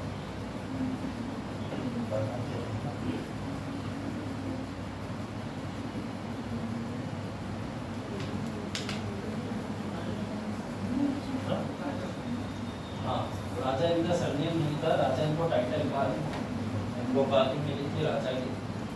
राजा राम मोहन राय जो इनका नाम लिखा हुआ है, इस समय में एक मुगल बादशाह थे अकबर द्वितीय। अकबर द्वितीय ने अपनी पेंशन को बहाल कराने के लिए इनको इंग्लैंड भेजा था, राजा राम मोहन राय को। तो राम मोहन राय जब इंग्लैंड के अंदर गए तो अकबर सेकंड की पेंशन को बहाल करा दिया था उन्होंने। तो अकबर सेकंड ने खुश होकर इनको ये टाइटल दिया था कि राजा आज से आपका टाइटल है। ठीक है, ये टाइटल्स वगैरह आज के समय में प्रयोग नहीं होते हैं, सबके ऊपर बैन लगा दिया गया भारतीय संविधान के अनुसार। लेकिन पहले ये सब टाइटल्स यूज हुआ करते थे, है ना। तभी तो मुगलों के साथ में इतने सारे टाइटल जुड़े हुए हैं। ठीक है, जैसे मुगलों के टाइटल बताओ, अजीम शान शहंशाह सुना है, कौन है? पर खरीद है अजीम शान शहंशाह जिसको बोला जाता है। ठीक है, लंपट मूर्ख कौन है? लंपट मूर्ख कौन था? जहांगीर शाह। घृणित कायर कौन था? घृणित कायर परोक्ष। ठीक है, और रंगीला, हाँ सब टाइटल है, ये सब इन लोग को टाइटल दिए जाते थे, है ना। तो अब ये सब टाइटल देना बंद हो गया, उपाधियां देना बंद हो गया। पहले इनको हर तरीके के टाइटल मिलते थे, अच्छे टाइटल भी मिले, बुरे टाइटल भी मिले, तो कुछ अच्छे भी हैं कुछ बुरे भी हैं। ठीक है, तो ये टाइटल्स इनको मिलते थे, ये मोहम्मद शाह को मिला था ये टाइटल। पढ़ेंगे अभी मुगल्स की हिस्ट्री, तब वहाँ पे बात करेंगे इनके बारे में। ठीक है, हाँ हाँ, पढ़ लिख के राजा यही बने। तो बेसिकली असली राजा भारत का माना जाए तो यही है, जिन्होंने राजवंश की शुरुआत तो नहीं की लेकिन राजाओं वाले कार्य जरूर किए थे, और इनकी वजह से भारत के अंदर कितने सुधार आए अभी आप लोग एक एक करके देखते जाओगे। जैसे पहला एग्जाम्पल हम लोगों ने लिख दिया यहाँ पे, आत्मीय सभा। आत्मीय सभा 1814 में बनी जरूर थी, और इसके ऊपर इन्होंने क्या करा था, एक ईश्वरवाद को प्रमोट किया था। और जब एक ईश्वरवाद होगा तो एक ईश्वरवाद का मतलब ये होगा कि किसी भी तरीके की मूर्ति पूजा को अलाउ नहीं किया जाएगा, ऐसा इनका मानना था। ठीक है, अब किसी व्यक्ति का मानना अब अपना विशेष तौर पे मानना हो सकता है, इसका मतलब कंपलसरी तौर पर वो समाज पर लागू हो जाए, ये एकदम सत्य नहीं होता। इनका अपना मानना था, जिन्होंने इनको माना वो लोग इसको फॉलो करते चले गए, अदरवाइज जिन्होंने नहीं माना वो अपने हिसाब से अपनी परंपराओं को मानते चले गए। लेकिन एक ईश्वरवाद में इन्होंने एक चीज को बोला था कि मूर्ति पूजा को बंद कर देना चाहिए, मूर्ति पूजा का विरोध किया था। जातिगत कठोरता भी कहीं ना कहीं इन्होंने खत्म कराने की बात की थी इसी के अंदर, और धार्मिक अनुष्ठान जितने भी होते हैं वो सब भी नहीं होने चाहिए, धार्मिक अनुष्ठानों को भी बंद करने की बात की थी। ठीक है, तो ये सब एक ईश्वरवाद का ही हिस्सा थे, जिसके तहत इन्होंने इन सारी चीजों का वहां पे जिक्र किया। ठीक है, अब बहुत सारे क्वेश्चन आपसे पूछे जा सकते हैं, क्या राजा राम मोहन राय ब्राह्मण विरोधी थे? क्या बोलोगे इसको? नहीं, क्यों? धर्म के विरोधी थे। धर्म के विरोधी थे? नहीं, धर्म के विरोधी तो नहीं कहा जा सकता। धर्म को तो मना करने से, मानने से नहीं मना किया उन्होंने कहा धर्म को तो मानो, लेकिन एक ईश्वरवाद के तौर पर मानो। अगर मैं पूछूं ब्राह्मण विरोधी थे क्या वो, तो आप लोग क्या बोलोगे इसको? आलोचक और विरोधी आलोचक और विरोधी में हाँ डिफरेंस होता है, एकदम होता है। आलोचक का मतलब जरूरी नहीं है वो आपका बुरा नहीं चाहता, तथ्यों को आपको बता सकता है और आप में इम्प्रूवमेंट करने की कोशिश करेगा। विरोधी होगा आपको बिल्कुल गटर में फेंकाएगा, ठीक है, वो दोनों में डिफरेंस होता है, ठीक है। तो ये जो थे ब्राह्मण विरोधी तो नहीं कह सकते, लेकिन पुरोहित वर्ग का विरोध जरूर करते, ठीक है, पुरोहित वर्ग का विरोध जरूर करते थे। अगर पुरोहित की बात करूं मैं तो अनुष्ठान करने वाले, पूजा प्रार्थना करने वाले या लोगों को उसकी तरफ आकर्षित करने वाले जो लोग हैं उन लोगों का विरोध करते थे, ठीक है। तो इन दोनों शब्दों में जरूर डिफरेंस रखिएगा कि पुरोहित वर्ग का अगर विरोधी बोला जाए तो विरोधी बोलना यहाँ पर सही होगा। तो आत्मीय सभा पहला इनका सुधार था जो इन्होंने इस समय में किया था, ठीक है। आधुनिक शिक्षा का सबसे पहला प्रचारक बोला जाता है इनको, क्यों? क्योंकि आधुनिक शिक्षा का एक जो वातावरण भारत के अंदर क्रिएट किया गया वो इन्हीं के द्वारा क्रिएट किया गया। सबसे पहले इन्होंने हिंदू कॉलेज खोला, ठीक है। आधुनिक शिक्षा को बढ़ावा देने के लिए हिंदू कॉलेज की स्थापना राजा राम मोहन राय के द्वारा की गई, ठीक है। 1817 में इन्होंने हिंदू कॉलेज की स्थापना, ठीक है। हिंदू कॉलेज की स्थापना जब की गई यहाँ पे, तो यहाँ पे कुछ एडवांस सिलेबस को भी डिस्कस किया जाता था। ऐसा नहीं था कि सिर्फ और सिर्फ पाश्चात्य शिक्षा का ही डिस्कशन हो या पास्ट की शिक्षा का डिस्कशन हो, मतलब ऐसा नहीं था यहाँ पे कि सिर्फ एंशिएंट इतिहास को पढ़ाया जाता हो। यहाँ पे क्या पढ़ाया जाता था? मॉडर्न हिस्ट्री को भी पढ़ाया जाता था, उस समय तक की जो भी मॉडर्न हिस्ट्री रहा करती थी। साथ साथ में साइंस जैसे सब्जेक्ट को लाके इन्होंने यहाँ पे इंस्टॉल कर दिया था। तो साइंस जब भारत के अंदर आ चुकी है तो समझ जाइए आप कि कितनी तेजी से भारत का अब आगे चल के इम्प्रूवमेंट होने वाला है। साइंस के साथ साथ में इंजीनियरिंग की फील्ड को भी लाके भारत में लॉन्च कर चुके थे, मतलब टेक्निकल सब्जेक्ट्स भी भारत में आ चुके थे। लाइक मैकेनिक्स एक सब्जेक्ट था जो इनके द्वारा भारत के अंदर लाया गया था और वो सब्जेक्ट भी यहाँ पे पढ़ाया जाता था। तो हिंदू कॉलेज की स्थापना भारत के लिए सबसे बड़ा शिक्षा का एक मील का पत्थर माना जाता है कि जिसने भारत को आधुनिक शिक्षा दी। इसी के बाद में कलकत्ता में एक इंग्लिश स्कूल भी खोला इन्होंने 1817 में, ठीक है। कलकत्ता में एक इंग्लिश स्कूल जहाँ पे इंग्लिश के साथ साथ में कुछ एडवांस सब्जेक्ट भी पढ़ाए जाएंगे भारतीयों को। तो 1817 का इंग्लिश स्कूल भी इन्हीं की देन है। उसके बाद में वेदांत कॉलेज 1825 के अंदर। वेदांत का कोई मतलब बताएगा?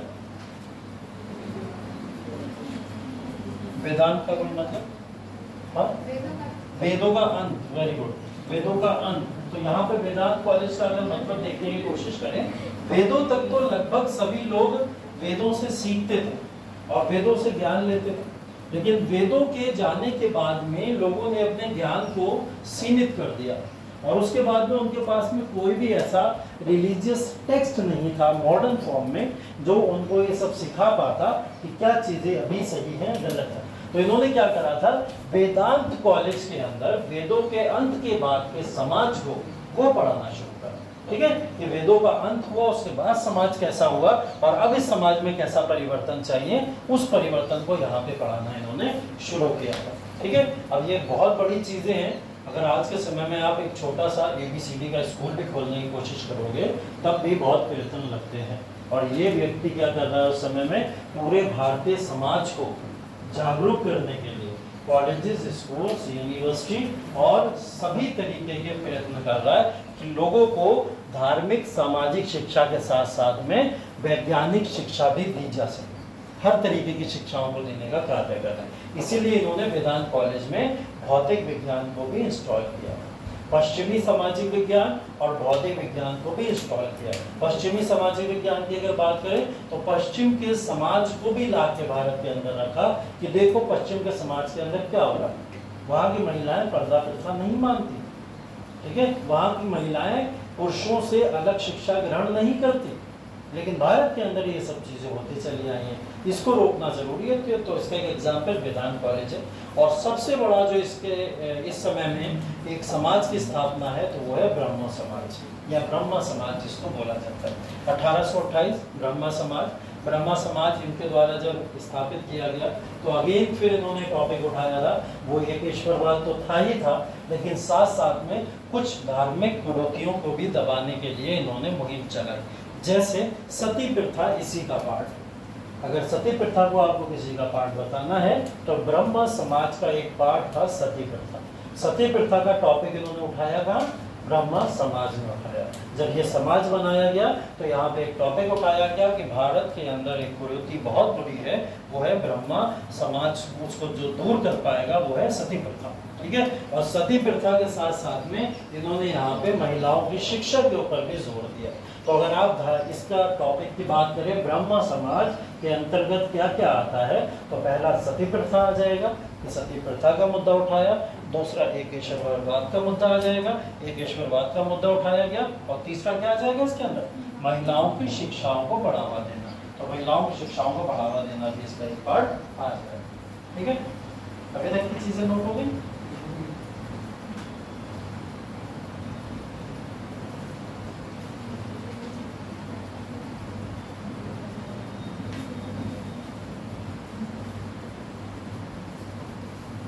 ब्रह्मा समाज 1828 में था, ठीक है।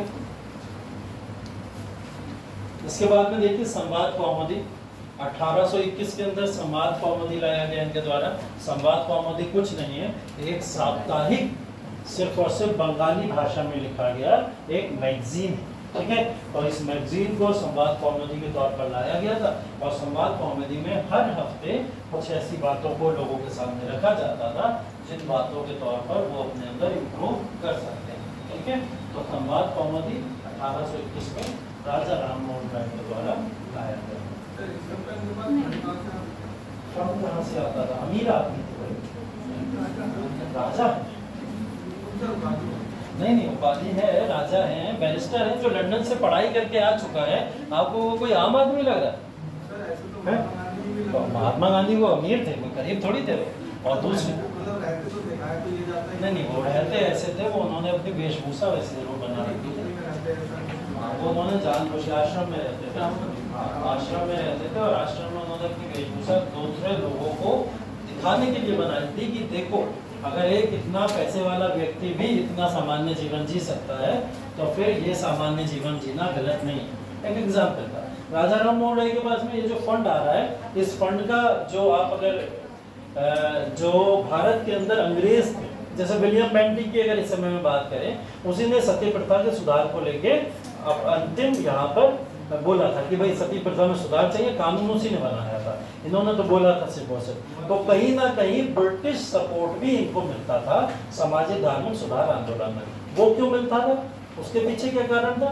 दो कारण थे। एक तो कुछ अंग्रेज सच में ऐसे तो भारत की सामाजिक चीजों को दूर करना चाहते थे जो बुराइयां थी, कुछ ऐसे थे जैसे विलियम बेंटिक एक एग्जाम्पल है, आगे लॉर्ड रिपन को भी देखोगे एक एग्जाम्पल है। तो ये लोग सच में दूर करना चाहते थे। लेकिन दूसरे टाइम के अंग्रेज क्या थे, उसमें भी अपना फायदा ढूंढते थे। उसमें क्या फायदा ढूंढ रहे, अरे ये वेस्टर्न एजुकेशन लेके आ रहा है, राजा राम मोहन राय के थ्रू कम से कम वेस्टर्न एजुकेशन तो आएगा, कम से कम पश्चिमी शिक्षा भारत के अंदर आएगी। और पश्चिमी शिक्षा सीखने के बाद में इन सबको हम लोग पश्चिमी शिक्षा का गुलाम बना लेंगे।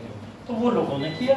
आगे चल के आप देखोगे ना, अभी पढ़ाऊंगा मैं आपको, वुड डिस्पैच भी पढ़ोगे अभी आप आगे चल के देखोगे, और मैग्ना कार्टा भी देखोगे अभी जिसको बोला जाता है। या फिर आप देखोगे 1835 में जब पूरा का पूरा अधिनियम ही शिक्षा को लेकर चेंज कर दिया गया, उसकी भी बात करेंगे, मैकाले मिनट जो था। तो ये सब शिक्षाओं में परिवर्तन किया जाता था, इसलिए फंडिंग भी की जाती कि लोग एक फंड है तुम्हारे पास में, करो प्रमोट, क्या प्रॉब्लम। तो राजा राम मोहन राय को इस वजह से यहाँ पे प्रमोट भी किया जा रहा है। संवाद कौमुदी, उसके बाद मिरातुल अखबार। मिरातुल अखबार इनका फारसी में लिखा हुआ एक अखबार था। और राजा राम मोहन राय की अगर बात की जाए तो किसी एक, किसी दो या किसी 3 भाषाओं के ज्ञाता नहीं थे, लगभग 22 भाषाओं का इन्हें ज्ञान था। 22 भाषाओं के अंदर लिख सकते थे, पढ़ सकते थे और उन्हें बोल सकते थे।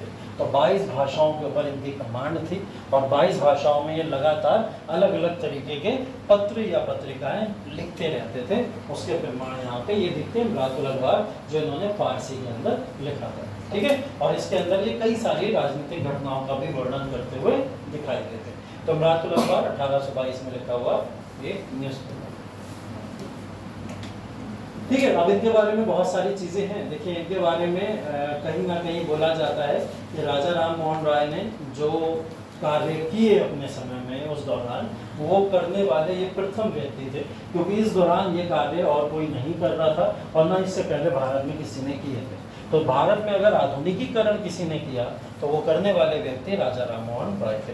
इसीलिए रविन्द्रनाथ टैगोर ने भी इनके बारे में टिप्पणी की है और कई सारे विशेष लोगों ने भी इनके बारे में ऐसी टिप्पणियां की हैं जो आपके एग्जाम में कभी कभार पूछ ली जाती हैं कि ये वक्तव्य या फिर ये स्टैंजा किसका है या किसके लिए किया गया।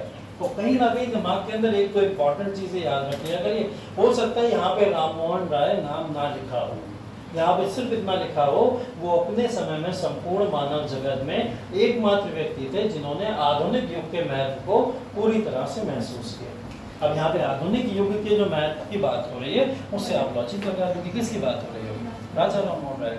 तो ऐसे स्टेटमेंट भी कभी कभी क्वेश्चन में पूछ लेता है आपके कि ये किसका स्टेटमेंट रहा होगा।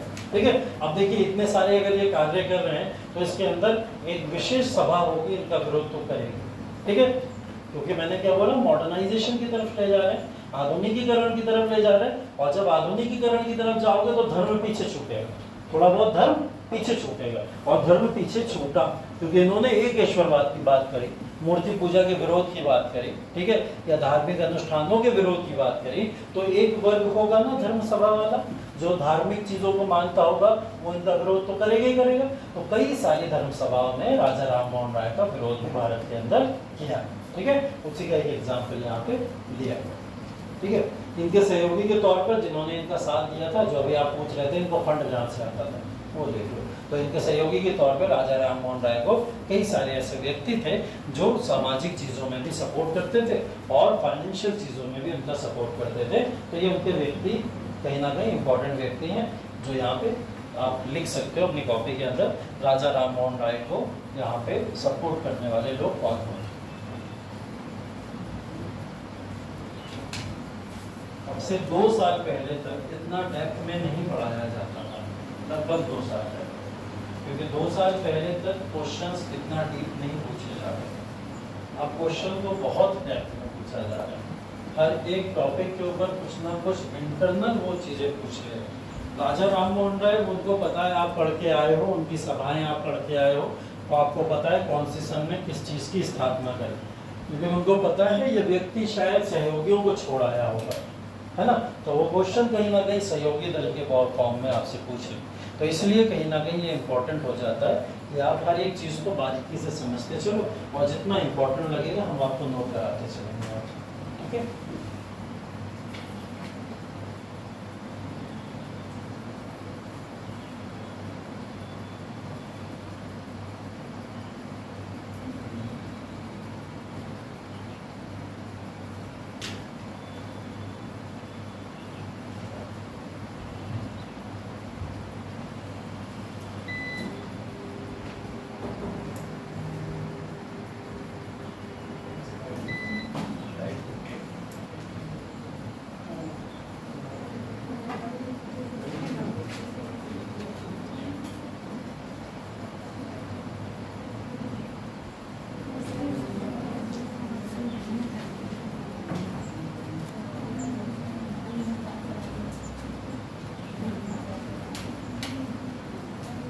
है, अब देखिए हर व्यक्ति जो भी कुछ सुधार करके जाता है उसके बाद के कुछ तत्व समाज में मौजूद रह जाते हैं। ठीक है, जब इनकी राजा राम मोहन राय की मृत्यु हो गई तो मृत्यु के बाद में इनके कई सारे शिष्य थे, जिन शिष्यों में 2 इम्पोर्टेंट नाम आपके सामने वहाँ पे लिखे हुए हैं जो इसके बाद में इनकी मुहिम को आगे बढ़ाते हैं या उनकी लेगेसी को आगे बढ़ाते हैं।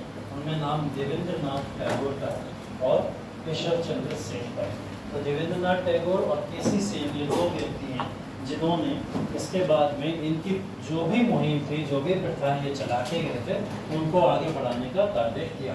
तो राजा राम मोहन राय की लेगेसी अगर आपको लिखने को आ जाए या उनके अंत के बाद में समाज में सुधार कैसे पॉसिबल हुआ, तो वो इन 2 व्यक्ति की वजह से पॉसिबल हुआ, जिसमें नाम किसका आ जाता है, देवेंद्रनाथ टैगोर और केशव चंद्र सेन का। तो इन्होंने भी धर्म में सुधार करने की बात की थी और कई सारे चीजों के ऊपर अपना मत रखा था, जैसे वेदों और उपनिषदों के अंदर इन्होंने कुछ परिवर्तन की बात की थी।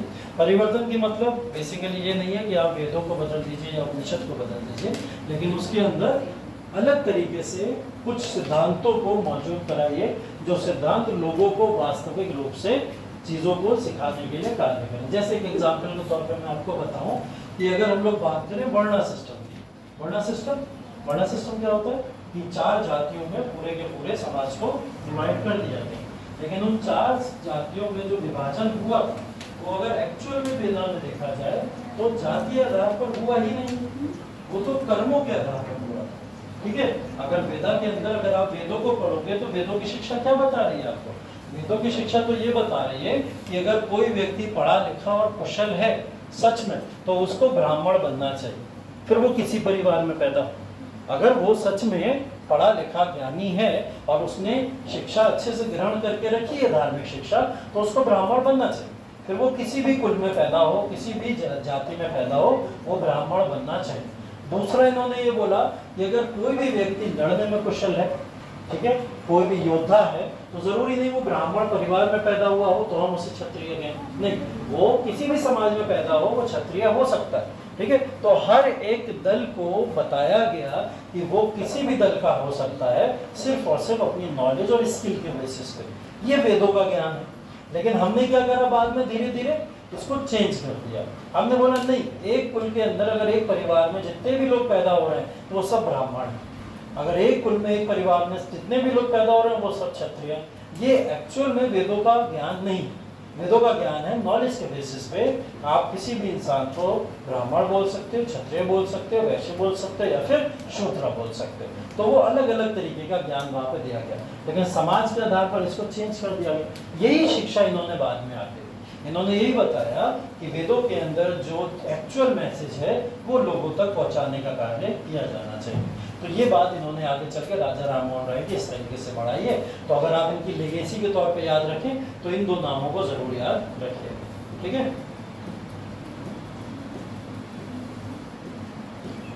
इसके बाद में देखिए अगला जो टॉपिक है वो है युवा बंगाल आंदोलन या फिर दूसरे समाज सुधारक हैं, वो है हेनरी विवियन डेरेजियो। ठीक है, हेनरी विवियन डेरेजियो, जैसे नाम अभी हमने पढ़ा किसका, राजा राम मोहन राय का, वैसे ही अगला नाम है हेनरी विवियन डेरेजियो का। ये एक और व्यक्ति है, देखने में जरूर लग रहा होगा भारतीय नहीं है, देखने में क्या है ही नहीं तो लगेगा कैसे। ठीक है, तो ये विदेशी हैं और इन्होंने भारत के अंदर कुछ समाज सुधार किए हैं, इसलिए इनका नाम भारत में लिया जाता है। और ऐसे कुछ एग्जाम्पल और भी हैं जिसमें एनी बेसेंट भी भारतीय ना होकर भी भारतीय समाज में सुधार के लिए जानी जाती है।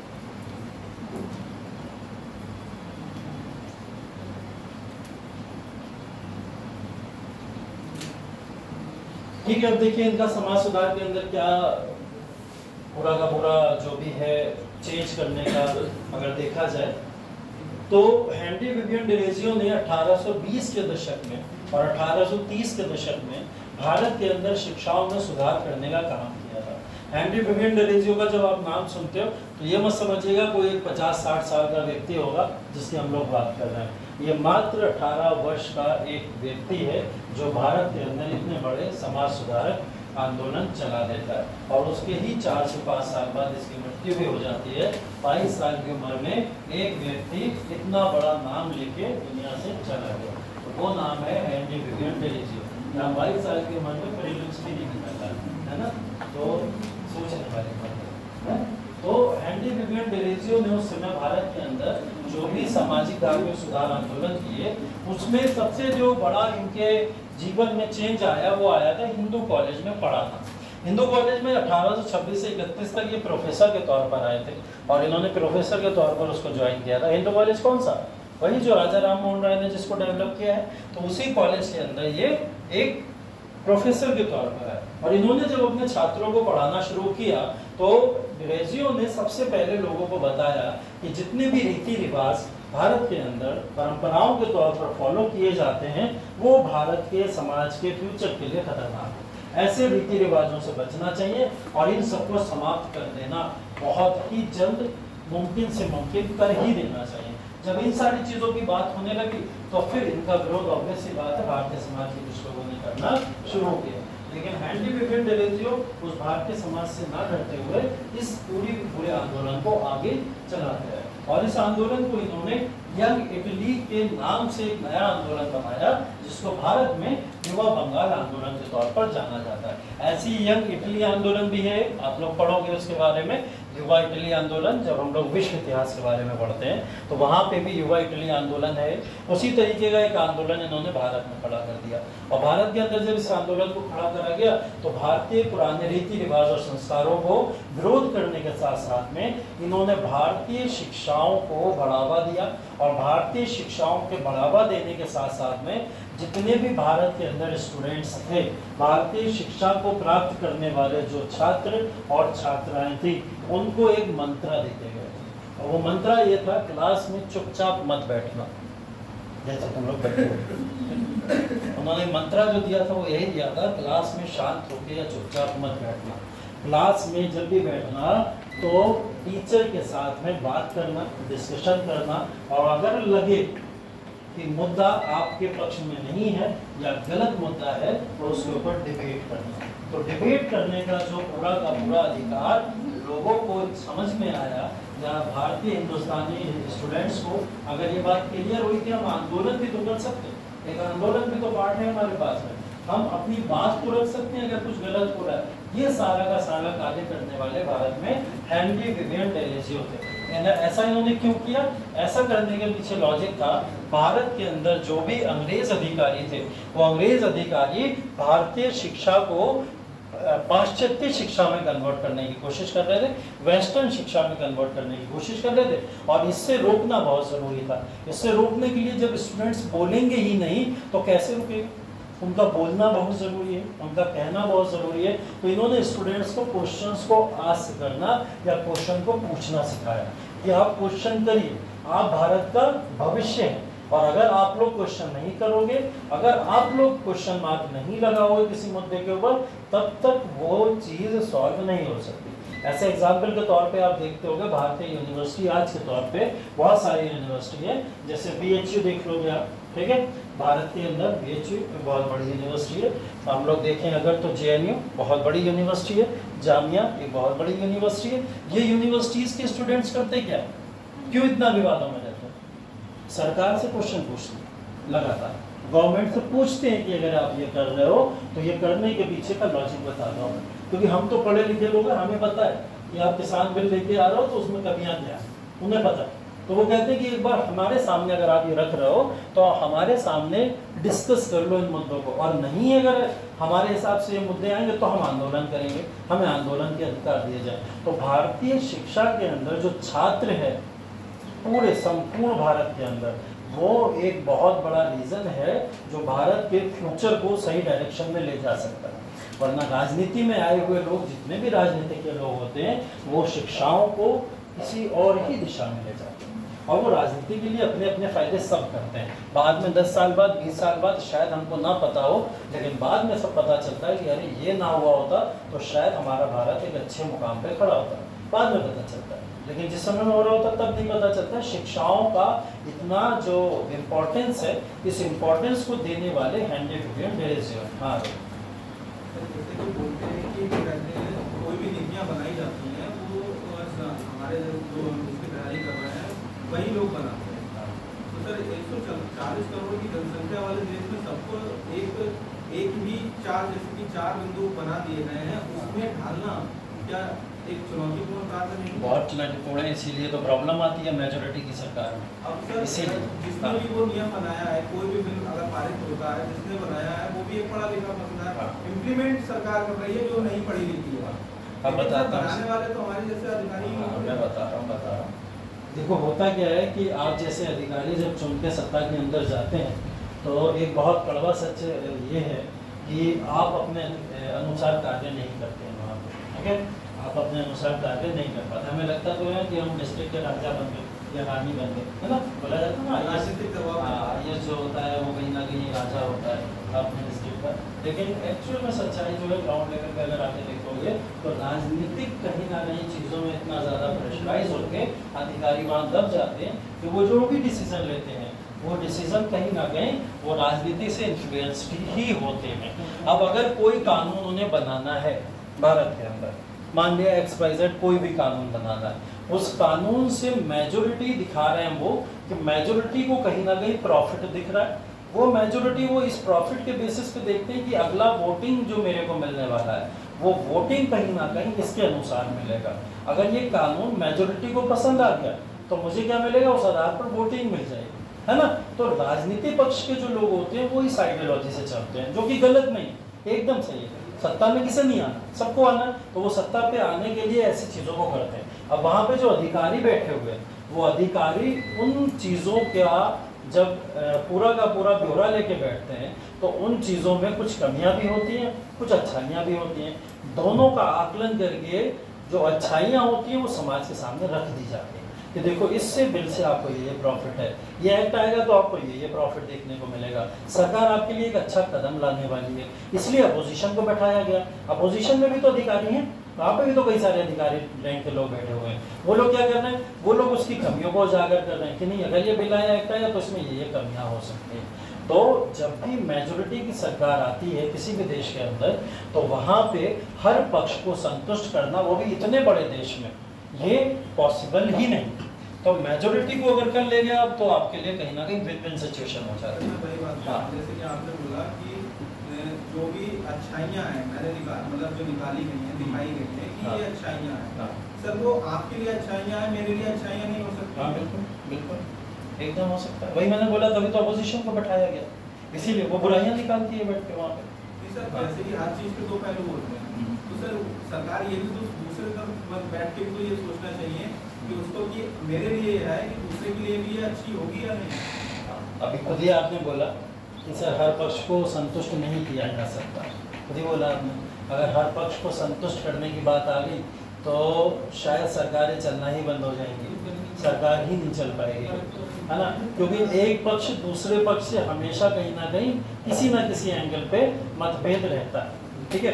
तो सरकारें अगर ये सोचने लगी कि समाज के हर वर्ग को संतुष्ट कर दिया जाए तो ये इम्पॉसिबल, एकदम इम्पॉसिबल है। ये सत्य बता रहा हूँ मैं आपको। सरकारें वादे तो आपसे यही करती हैं कि भाई हम सबके लिए कार्य कर रहे हैं, सबको संतुष्ट करने का कार्य कर रहे हैं, लेकिन अगर वो एक्चुअल में ये कार्य करने लगी तो शायद वो सरकार नहीं चल पाएगी, वो प्रॉब्लम में आ जाएगी। तो काम जो करते हैं वो मेजोरिटी को ध्यान में रखते हुए करते हैं, और ये हर देश में होता है, सिर्फ भारत की बात नहीं हो रही है। किसी भी देश के अंदर देखोगे तो हर देश मेजोरिटी के जो भी कहीं ना कहीं उनके फेवर की जो भी चीज़ें होती हैं उनको आगे रखने की कोशिश करता है। तो सरकार के ऊपर डिपेंड करता है, सरकार जैसे चाहे वैसे डिसीजन ले सकती है ना। तो ये सब चीज़ें हेनरी विवियन डिरेज़ियो जो बात कर रहे हैं वो बात ये नहीं कर रहे हैं कि सरकार को उखाड़ के ही फेंक दो, वो ये कह रहे हैं कि अपने मुद्दों को रखो, अपने मुद्दों को रखो, एटलीस्ट कम से कम ये बात तो रखो कि आपको जो गलत लग रहा है। अगर आप गलत के पक्ष में चले गए और आपने सही के लिए बोलना छोड़ दिया तो फिर आप और मानव जो है और जानवर है उसमें फ़र्क खत्म हो जाएगा, है ना। तो वो फ़र्क को कहीं ना कहीं मेंटेन रखना है। तो जो गलत दिख रहा है उसके लिए तो बोलना ज़रूरी है। और आप लोग तो मेरे ख्याल से इंडिया की सबसे बेस्टेस्ट सर्विस कर रहे हैं, जिसको सिविल सर्विसेज बोला जाता है, और वो सिविल सर्विसेज के अंदर माना जाता है, ऐसी उम्मीद की जाती है कि यहाँ पढ़ने वाला, यहाँ आगे जो लोग जाने वाले होते हैं वो सबसे अच्छे माइंड होते हैं, इंडिया के सबसे अच्छे माइंड होते हैं, और सबसे अच्छे माइंड में सबसे अच्छी बातें ही आनी चाहिए। तो वो सबसे अच्छी बातें आप अपने मन के अंदर, माइंड के अंदर जब उत्पन्न करना शुरू कर दोगे तो उसका एक प्रारंभ स्टेज यही है कि अगर कुछ गलत लग रहा है तो उस पर बोलना सीखो, अगर कुछ गलत लग रहा है तो उसके बारे में क्वेश्चन करना सीखो। तो वो चीज़ ही कहीं ना कहीं आगे चल के आपको लेके जाएगी। वरना कल को एक्चुअल में क्या होगा कि एक विधायक आपको आके झापड़ मार देगा और कुछ बोल नहीं पाओगे। ऐसे बहुत से एग्जाम्पल है ना, विधायक सांसदों ने डीएम को आके झापड़ भी मारे हैं लेकिन वो नहीं बोल पाए, या फिर बहुत ज़्यादा किया तो रिजाइन कर दिया अपने पद से उन्होंने। क्यों कर दिया? क्योंकि शायद उन्होंने अपने आप को संकुचित कर लिया था और आगे चल के उन चीज़ों में पार्टिसिपेट नहीं किया। वही हेनरी विवियन डिरेज़ियो सिखाने की कोशिश कर रहे थे उस समय के स्टूडेंट्स को कि अगर आप ये सब चीज़ें सीख जाओगे तो शायद अंग्रेज जो आपके साथ गलत कर रहे हैं वो गलतियों से आप लोग आगे चल के इन फ्यूचर आप बच पाओ ना बच पाओ लेकिन आपकी जनरेशन बच जाएगी। और वो हुआ बाद में, गांधी जी के बाद में जितनी भी हम लोग की जनरेशन आई वो कहीं ना कहीं उनके अत्याचार से बची थी, है ना। तो वो सारे के सारे तत्व या एलिमेंट्स इनके अंदर होते थे।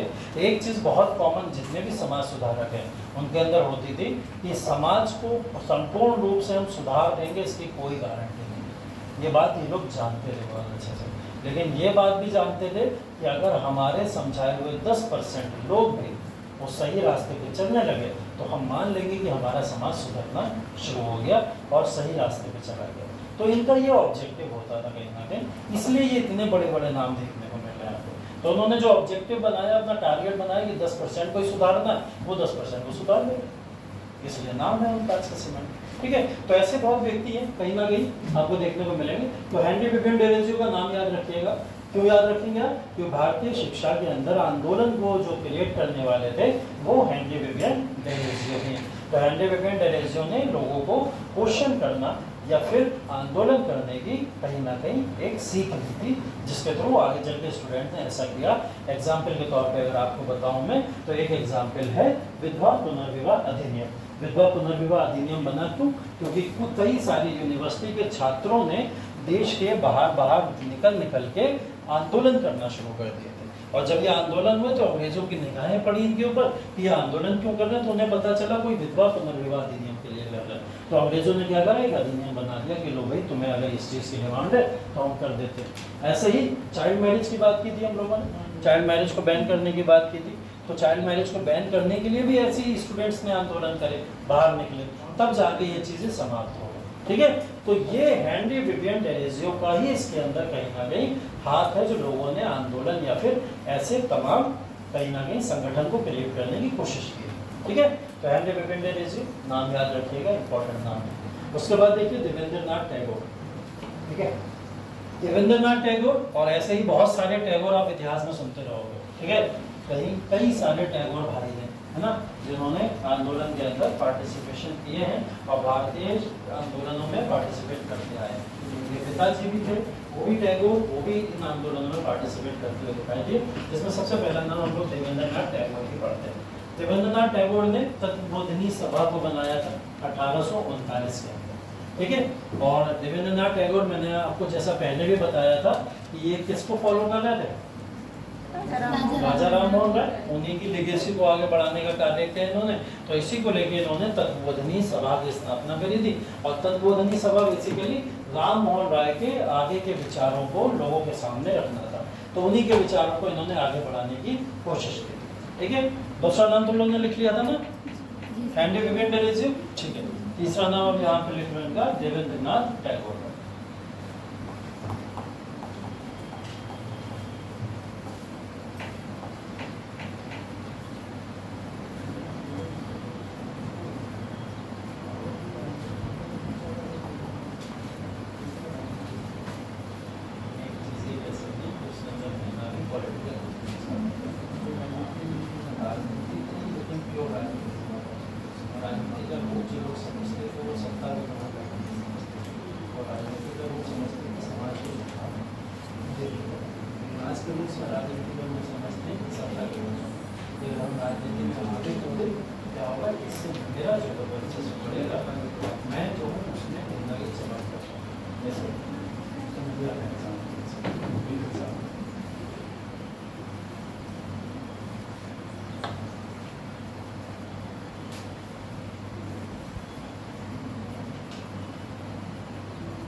ठीक है, तो देवेंद्रनाथ टैगोर क्योंकि बंगाली प्रांत से कहीं ना कहीं लेना देना है, तो इनकी जितनी भी प्रकाशित चीज़ें थी, जो भी चीज़ प्रकाशित करते थे वो सब बंगाली भाषा में प्रकाशित करते थे। इन्होंने जो भी कार्य किए वो बंगाली भाषा के अंदर ही प्रकाशित किए। ठीक है, तो अगर ऐसा कोई नाम आ जाए हिंदी भाषा से रिलेटेड या गुजराती भाषा से रिलेटेड या फिर किसी और उर्दू फारसी से रिलेटेड, तो उसमें देवेंद्रनाथ टैगोर का नाम नहीं आएगा, ये बात ध्यान रखिएगा। तत्वबोधिनी सभा की भी अगर बात आएगी तो इसने भी अपना प्रचार प्रसार कौन सी भाषाओं में किया होगा, बंगाली भाषाओं में ही किया होगा। ठीक है, तो तत्वबोधिनी सभा इसका एक एग्जाम्पल। ठीक है, 1843 में इन्होंने ब्राह्मण समाज को पुनर्गठन किया था। ब्राह्मण समाज किसका, राजा राम मोहन राय का। कब बना था, 1828। तो ब्राह्मण समाज जो था उसको पुनर्गठित करने का कार्य देवेंद्रनाथ टैगोर ने किया था। अब वहाँ जितने भी ऑब्जेक्टिव थे वो सारे ऑब्जेक्टिव तो होंगे ही होंगे, जो भी ऑब्जेक्टिव राजा राम मोहन राय के थे वो तो रहेंगे ही रहेंगे। इसमें साथ साथ में इन्होंने जो अपने ऑब्जेक्टिव ऐड करे वो ऑब्जेक्टिव आपको नीचे देखने को मिल सकते हैं। जैसे विधवा पुनर्विवाह के लिए आंदोलन, ये भी ब्राह्मण समाज जो 1843 में नए तौर पे बना था उसका एक मूल तत्व था, विधवा पुनर्विवाह, बहुविवाह का उन्मूलन।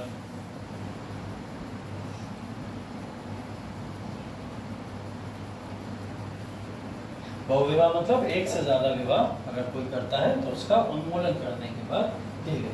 ठीक है। तीसरा, महिला शिक्षा।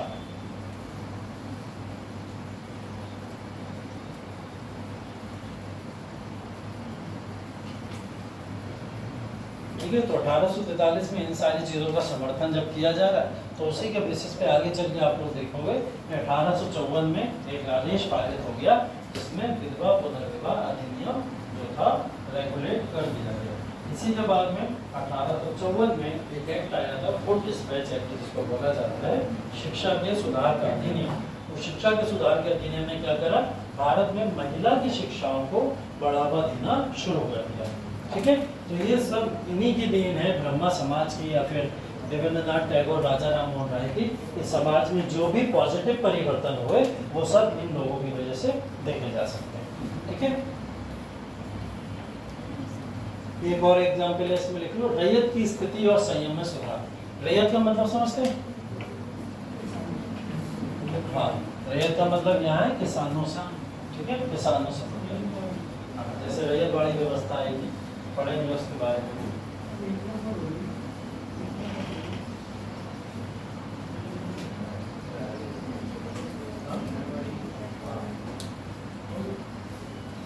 टाइम हो जाता है।